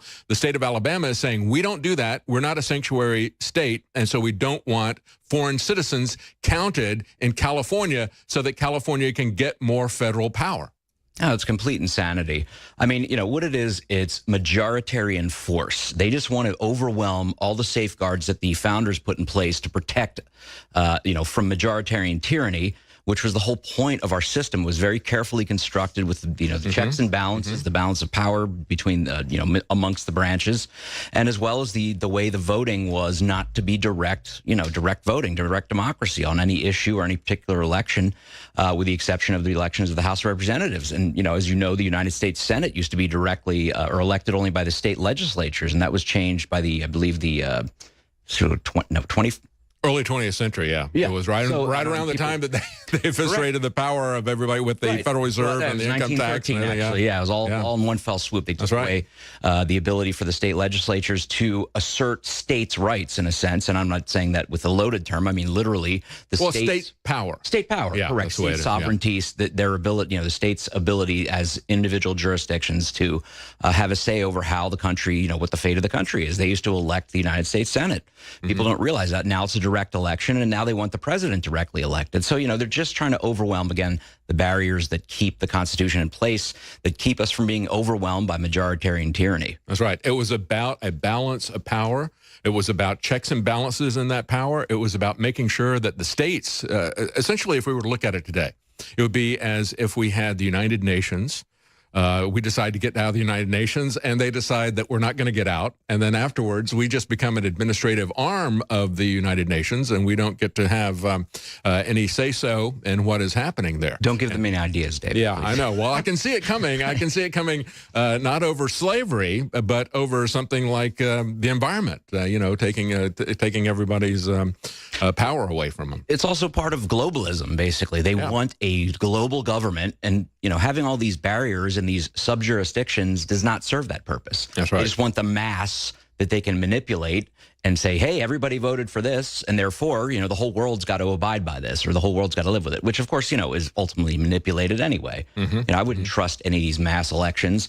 And the fact of the local, we have local jurisdictions, local sovereignties being able to control their own elections also is a backstop against fraud, against things like that. That's right. That would rig elections. I think that I talked to Michael Maharrey of the 10th Amendment Center earlier today on Real News, the morning broadcast, and he was making that case. He said, look, we're not going to get Washington to surrender power so that we can have our liberty back. We're going to have to take it at the local level. We're going to have to reassert the 10th Amendment.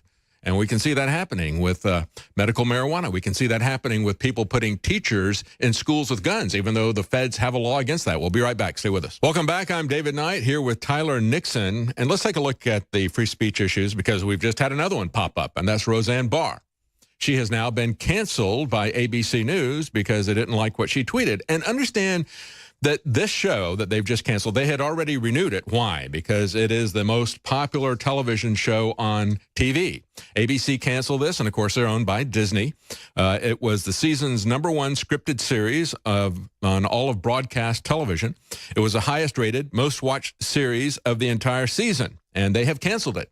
Because, Tyler, just like we're seeing with the bomb of the Han Solo Star Wars thing, I think when you look at Disney getting involved in Star Wars, They're more interested in selling their political agenda and their political correctness than they are in ratings or in profits. I mean, that comes first, doesn't it? Or even just entertainment, period. That's right. Oh, yeah. I mean, Roseanne was very, this was a cutting-edge show. It used to be that, we would celebrate something that was able to be a sensation that maybe had some political undertones or even overtones to it because, hey, listen, got people talking. It brought it out into, issues into the open. Murphy Brown was a big sensation. Now, granted, it was for the other side relatively back in 1991, 92. But now, forget it. Tim Allen silenced off the air. Hugely popular. Roseanne Barr, and Roseanne. And it was ABC that canceled Tim Allen. Oh, yeah. No, same network. Mm-hmm.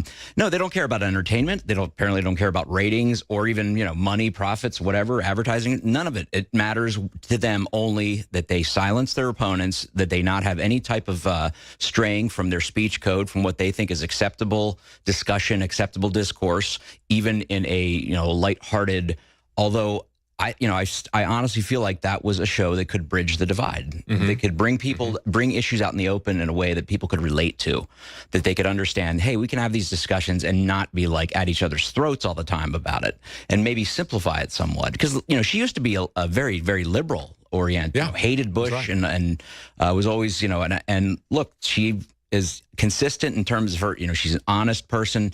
Can't have that on the air. Well, let's take a look at some of the sins of Roseanne Barr.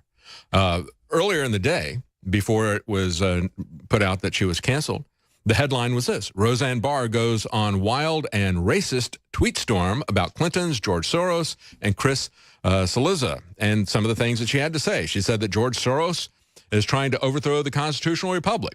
She talked about CIA mind control and MKUltra. I wonder why she would do that. Oh, that may be because we've got a court case in Canada now of relatives of victims of the MKUltra program back in the 1970s. As a matter of fact, I'm going to talk to one of them tomorrow morning on Real News with David Knight. If you want to catch that, we're going to have somebody who lived this firsthand. And folks, mind control by the CIA, these projects by the CIA, by DARPA, have not ended. You had a $4 billion allocation to the BRAIN project, and that was an acronym, just like DARPA is an acronym. Under Obama, they are still working on ways to alter people's personalities, to implant memories, to delete memories. And so this is something that only the technology has changed and the labeling has changed. So she's talking about the crazy idea of CIA mind control. You're crazy if you don't understand that's what they have been focused on for the last 60 years. She called a reporter an effing mouth breather. I don't even know what that means. I think most of us breathe through the mouth anyway. And said that Hillary Clinton was a colostomy jug full of Shiite. And so, I love that woman. Yeah, I mean, when you look at this, so the one that now they're focusing on is the fact she said that Valerie Jarrett was a cross between the Muslim Brotherhood and Planet of the Apes, had a baby. So that was the quote-unquote racist tweet. Let me tell you, it was just a few weeks ago that we had Mel Brooks at 93, I think he was, 93, 91. Yeah, talking about how in today's environment, he'd never be able to do anything like the producers, where you got, where you're kind of making fun of Hitler and the Holocaust and so forth. And that was the premise there. As a matter of fact, he had some of the actors who said, I'm not doing that were Jewish, Zero Mostel. Yeah. But we can't have comedy, as we've been told by Monty Python, John Cleese, and others. It's a death of comedy. You couldn't have any comedians like Mel Brooks do their stuff today. You couldn't have Monty Python doing their stuff. You couldn't have Rodney Danger. And none of these people could do a comedy routine today because of the political correctness. Yeah, the left is nothing if not humorless, dour, and consistently hip, self-righteous and sanctimonious. They're phony pieties constantly in your face. And yeah, it is the death of humor. I mean, George Carlin, you look at, even Mel Brooks's remake of the famous To Be or Not to Be, which was originally done by Jack Benny in the 1940s. Or look at Blazing Saddles. Yeah, all the race jokes that he had. Never, my God. It's very sad. Just within our lifetimes, you cannot have humor. I think of Patrice O'Neill was a great comedian who sadly passed away a few years ago, who was someone who went on Fox News as, a black comedian who was very cutting edge and defended humor, defended the ability to say anything, because that's the point of it, is to push the envelope. Just as free speech, the point of it is protect speech that is not acceptable to the main, that is right. not, that is disturbing to people. That's why you need free speech protections, not to protect what everybody is fine with. That's why I have it in the first place. That's right. And I would also point out, this isn't even controversial. There's no question that MK Ultra existed. This isn't like a conspiracy theory. This was brought out by the Church Commission. This is an acknowledged reality of our government. They were involved in mind control experiments and everything you can think of, horrific stuff, documented, admitted. Same thing with Mockingbird. Yes. The project or Operation Mockingbird, where the, I think it was Colby at the time, could not testify openly as to the implanting or the emplacement of CIA assets in every major news organization in our country. And now it's not just there, but it's also in presidential campaigns. Yeah, no, of course now, right? That they don't like. Yeah, and it's informant, right? This guy just, who worked with the CIA, whose brother is involved, or he has a family member, I believe, is related, involved. You know what I'm talking about? With he's MI6, something along those lines. Yeah. But these people are the spooks. These people are the ones who dance there's between the a raindrops. definite connection between London and Langley. I talked about that this morning. You got Christopher Steele. You got all these different people. You even got Stefan Halper, who is an American, but he was working in Cambridge. And he throws out a little bit of a bone to Brennan and these other people saying, I think I saw Michael Flynn talking to a Russian at a history symposium, so maybe you should investigate the entire Trump campaign. And so that's the little wedge that they use to get that in there. But we're talking about the death of humor, the death of comedy. And folks, if we don't get rid of this concept of hate speech, it will be the death of free speech. And that's what we're seeing here, I think, with Roseanne. Because when we look at Tommy Robinson, we have to understand that the First Amendment was eviscerated in Europe because of the European Union and the UN saying that if you say something that is offensive to somebody, we're going to shut you down. Now, that is at the root of the UK's beef with Tommy Robinson when he's out there reporting on these Muslim pedophile gangs. That's basically their understanding of that. But it's now gone way beyond that because it's bad enough that they would arrest him, that they would give him this kangaroo court process where in just one day he would be arrested, have a quick speedy trial without a lawyer, and be sent to jail for 13 months. But then when the judge takes it to the next level and says, nobody can report on this, and if you reported on it, you got to flush it down the memory hole. That is the thing that's making everybody say, what in the world has happened to the UK? Why even have, why not just send him, why even have that process? It's a joke. One day the judge rules on this guy and sends him away and says you can't report on it. That's not substantive or procedural due process. They might have well literally just issued a dicta from whatever murky powers were behind this and just lock him away. Why even present him before a court? It's a farce. It's a complete joke. And, this is why we threw off the chains of the British Empire. That's right. Let's not forget, folks. That's right. That and religious freedom, free exercise of religion. But if we go back and look at the tactic, Tyler, that the judge is using, he's using something that's called a D notice. What does the D notice mean?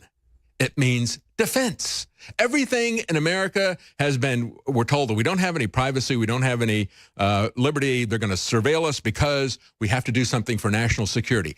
How is putting a gag order on news media about this kangaroo court proceedings on Tommy Robinson, how does that relate to national security? Doesn't make any sense at all. Stay with us. We'll be right back. That's right. They just tell us what they think we ought to know. And if they think we should know it, they put a gag order. At least that's the way they do it in the UK. I'm David Knight here with Tyler Nixon, and we're going to be going to Harrison Smith in the UK to give us a live update on what is happening there with Tommy Robinson. As we were pointing out before, this judge issued, and this is the next step of this. First, it begins with hate speech and saying, we're going to take down anybody if we think that what you're saying is hurtful, or if anybody is offended by it, it goes. And that is already happening. It happened with Roseanne today. It is happening to you on social media. We have people that are being purged and silenced on social media. That is how it begins. And those labels of hate are being put out there by the Southern Poverty Law Center, by Snopes, and by others on the left. And if we allow this to happen, folks, we are going to be sliding into the same kind of censorship that we see in the UK. But they've taken it another step further. Now they have gone through a kangaroo court process, and the same day they arrested Tommy Robinson.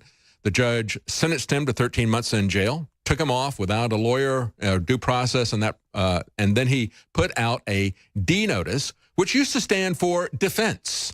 That's what it originally stood for. Now, I guess, as we were talking about over the break, Tyler, I guess now the D stands for disappearance. That appears to be what they are using it for now, because you can't argue that this is an issue of national defense. Who are they defending? Right. Are they defending their culpability in protecting these Muslim gangs? Well, I mean, national security now it's code for control, basically, is what they want. They want control, and that's what they'll use it for, they're control freaks, basically. You look at someone like a Brennan, who's a complete psychopath. I mean, the way this man thinks, I mean, he literally, it's like, you're out of power, man. Like, you're done. So stop threatening the president and acting like you're still in power. And over there, obviously, who knows, maybe he is. Yeah, right. God only knows. All right, let's go to, we got Harrison standing by, Harrison Smith in the UK. Harrison, do you have an update on the status of Tommy Robinson? Well, I got to say, that intro song could not be more appropriate. What I've been doing here, as you can see, I'm in front of the London Bridge on the pier here, and I've been asking people from London, locals, what they know about the Tommy Robinson trial, and they all are informed, but they're misinformed. You know, I had one guy say, well, you know, I heard that I heard the judge tell him specifically that he was not allowed in the courtroom. So he goes in the courtroom. I'm glad that he got caught. And I say, well, you know, he wasn't in the courtroom. He says, oh, really? I said, yeah. And there were a couple other things. And so I kept asking him, are you not concerned that you're making decisions with incomplete or incorrect information? And it's like, it doesn't even faze them. It's, you know, this particular guy, at least, was just like, yeah, well, you know, that's just the way it is sometimes. And if the court says that they had a reason, then they had a reason. And, and there it is. It's so bizarre. So that song, when it says, you know, they only tell us what they want us to know, it's amazing how everybody here has, well, anybody that knows about him has a very strong opinion on Tommy Robinson. And for the most part, as far as I can tell, it's just based off complete falsehoods. And so they can characterize this any way they want as long as they put a gag order on the press. And I think the other side of this is the supine compliance of the British press, where they just bow down to this judge and they're not going to stand up against that. You know, we just had the left congratulating themselves about the Pentagon Papers, and I think the Washington Post did the right thing in terms of putting that out. Maybe you should ask them about Julian Assange. I mean, they don't support the free press with Julian Assange, and they don't support it with Tommy Robinson. If you can get beyond what you think about Julian Assange or what you think about Tommy Robinson and look at the principle of having an open, free society where you've got a free press, I mean, that's really the issue here. Get beyond the left and right thinking. Yeah, absolutely. And the Julian Assange point is excellent, especially how the Democrats have this habit of President Trump will point out that the press is lying. And they say, oh, it's an attack on the press. He hates the press. He hates the free press, and he's going to destroy it all. And then you have Julian Assange airs some of their dirty laundry, and they're just like, hey, can we kill this guy? Let's go ahead and kill this guy. You know, I mean, it's just incredible. The dichotomy that's being set up here. It's just absolutely ridiculous. Yeah, I had to respond to a tweet, actually. Well, it's a statement. Adam Schiff says he won't. Assange has offered to speak to Adam Schiff and you know, clear Trump and say there was no collusion. And he says not unless he's extradited. And someone said when he's extradited. So, well, you have to be charged with a crime to be extradited, right? That's right. The Justice Department's last position was Assange has committed no crimes. Unless you want to jail the New York Times and everyone, you know, Pentagon. Jail the New York Times, jail the Washington Post, and we should dig up the graves of Ben Bradley and Catherine Graham. I think they're deceased. Yes, you know, dig them up and desecrate their bodies because they're not worthy of being respected. But that's the doublethink of the left, isn't it? Yeah, absolutely, and especially with the Tommy Robinson case. I mean, it's just so Orwellian. Right. I mean, you couldn't get more totalitarian in this way that, I mean, essentially he would have just disappeared if it hadn't have been, you know, a couple of people with him that saw what happened and that knew what happened and that he was able to keep in touch with. It would have been very easy for them to, you know, arrest this guy, sentence him that very day, put him away for 13 months and tell no one and have nobody know. And everybody could just ask questions, and answering those questions would have been illegal. I mean, the level of absurdity, the level of there's not even a word for it. I mean, it's terrifying. It's just a terrifying precedent that's being set in a formerly sort of a paragon of free speech and of speaking to power that England once was. Well, it's very much like the movie V for Vendetta. I mean, honestly, the black bags and they carry you away and that's the end of you. I mean, honestly, I never thought in my lifetime I would see that come to life in Great Britain. Now, I mean, the thing is, though, you know, Great Britain obviously, you know, there is a lot of history there in terms of human rights, but nobody in Britain has ever said, I know my rights, you know what I mean? Because they didn't have them ever enshrined and protected. I mean, you know, it's a royalist society, effectively. So, you know, we look just 2 weekends ago, we had this, you know, this big parade for the royal wedding and so forth, and all this gushing and so forth. And here's this poor man being literally black bagged and taken off and you know, disappeared in the same country and within days. I guess one of my questions, Harrison, maybe you might ask people, you know, the D notice that was always put up during wartime. That's when it first started coming out, World War I. They ended it after World War II. But then they came up with the D notice. What does the D represent? It was about national defense. How is taking Tommy Robinson and gagging the press about reporting the facts of this case so that people are ignorant, how is that an issue of national defense? Or who are they defending? Right. Yeah, well, it's pretty clear cut. If you're doing things that you think might cause people to rise up against you, yeah, I guess it is, you know, in defense of your position, at least, that nobody else knows that it happened, right? So, you know, that's kind of another one of those things. It's almost the more ridiculous their overreach is, it sort of becomes an argument for the suppression of that being brought to light, right? It's like, well, we can't tell anybody about this, or else they'd be so mad. You know, what was the? I believe there was a leaked quote from Hillary Clinton that said, you know, if this gets out, we'll all swing from nooses. I mean, that's essentially, you know, what the case is. I think what this represents, and we all understand this is happening. We can see it happening in the United States with social media. We can see it happening with Roseanne Barr. If you don't support the free speech of people that you disagree with, even people that you think are repulsive, then you will have no free speech whatsoever. This all began with the hate speech laws and so forth that are being imposed on us by our social media oligarchs here, but were imposed on the UK by the UN, by the EU, by their redefining of free speech. Once you get to that point, and once they're able to silence speech on that basis, now we have still taken it to the next level with Tommy Robinson and this D notice that should be frightening. But I think we all see that we're on a slippery slope where we have thrown away the values of Western society and what really is tolerance. You know, they always want to talk about how, oh, you're so intolerant and everything. They're intolerant of speech that they don't agree with. Well, how much differently? Yeah, absolutely. I was going to say, how much differently is a D notice from national security letters, FISA warrants? That's right. We have that in our own country right now. Let's face it. You can't even speak about it if you have a national security letter, even to your attorneys. I don't see how that jives with anything. But go ahead, Harrison. I'm sorry. I kind of jumped in there. Yeah. No, that's fine. Oh, no, it reminds me of another story that just came out today of what's our Second Amendment, which, you know, is the, you know, gun control in England. They just a judge just came out and said maybe we should dull knives. Yeah. Maybe we should blunt the end of knives. I know. Right? And so it's this thing where what they really hate is the idea that people are angry enough to cause violence. So, you know, the end result is, let's just stop people from being angry. Let's drug people. So they just, you know, it's really the emotion that's the cause, because what they're doing is they're eliminating the use of the tools, but the base, you know, cause of it is still there. It's the same thing with free speech. They use hate law or, you know, hate speech laws, or, you know, breaching the peace or denote. You know, they're trying to eliminate the tools. But really what they want to do is eliminate you having a free thought at all. Well, I think this stuff is going to backfire on them. I think gradually the people of England are going to wake up to this tyranny. I think the movement by a judge here in the United States saying that President Trump cannot ban people on Twitter. He can't block them. He can't mute them. Well, if he can't do that, how can the president of Twitter do that? You know, someone very profoundly once said many years ago that if fascism ever comes to America, it'll come in the name of liberalism. He goes to jail. He goes to jail. Lock him up. If you are receiving this transmission, you are the resistance.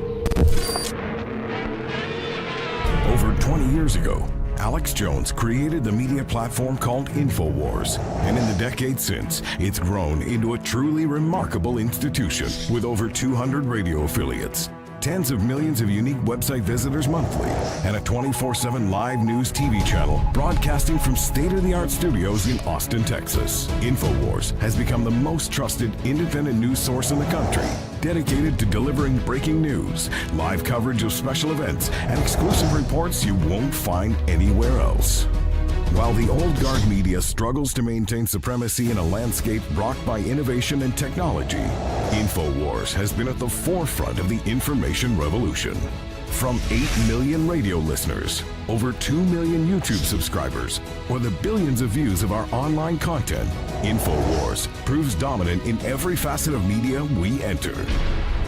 For the hardest-hitting reports, uncompromising analysis, for high-profile interviews and bombshell revelations, accept no substitutes. Demand truth. Demand InfoWars. InfoWars. Tomorrow's news today. Our team is always looking for new ways to improve our products. That's why we've created the newest version of a fan-favorite formula, the Real Red Pill Plus. The Real Red Pill Plus contains the powerful pregnenolone formula, now with an added energy boost. Now, you can support your heart, brain, and aging process with an added natural energy boost. The proprietary energy blend includes powerful ingredients like green tea extract, yerba mate leaf extract, and more. Paired with the powerful ingredients in the original Real Red Pill formula, the Real Red Pill has just what you need to support your body while getting the pick-me-up to get you through the day. The Real Red Pill Plus is a powerful investment into the future of your mind and body. Don't miss out on the all-new upgrade to your favorite product. Head to InfoWarsStore.com and get the Real Red Pill Plus today. Get Real Red Pill Plus now at 50% off.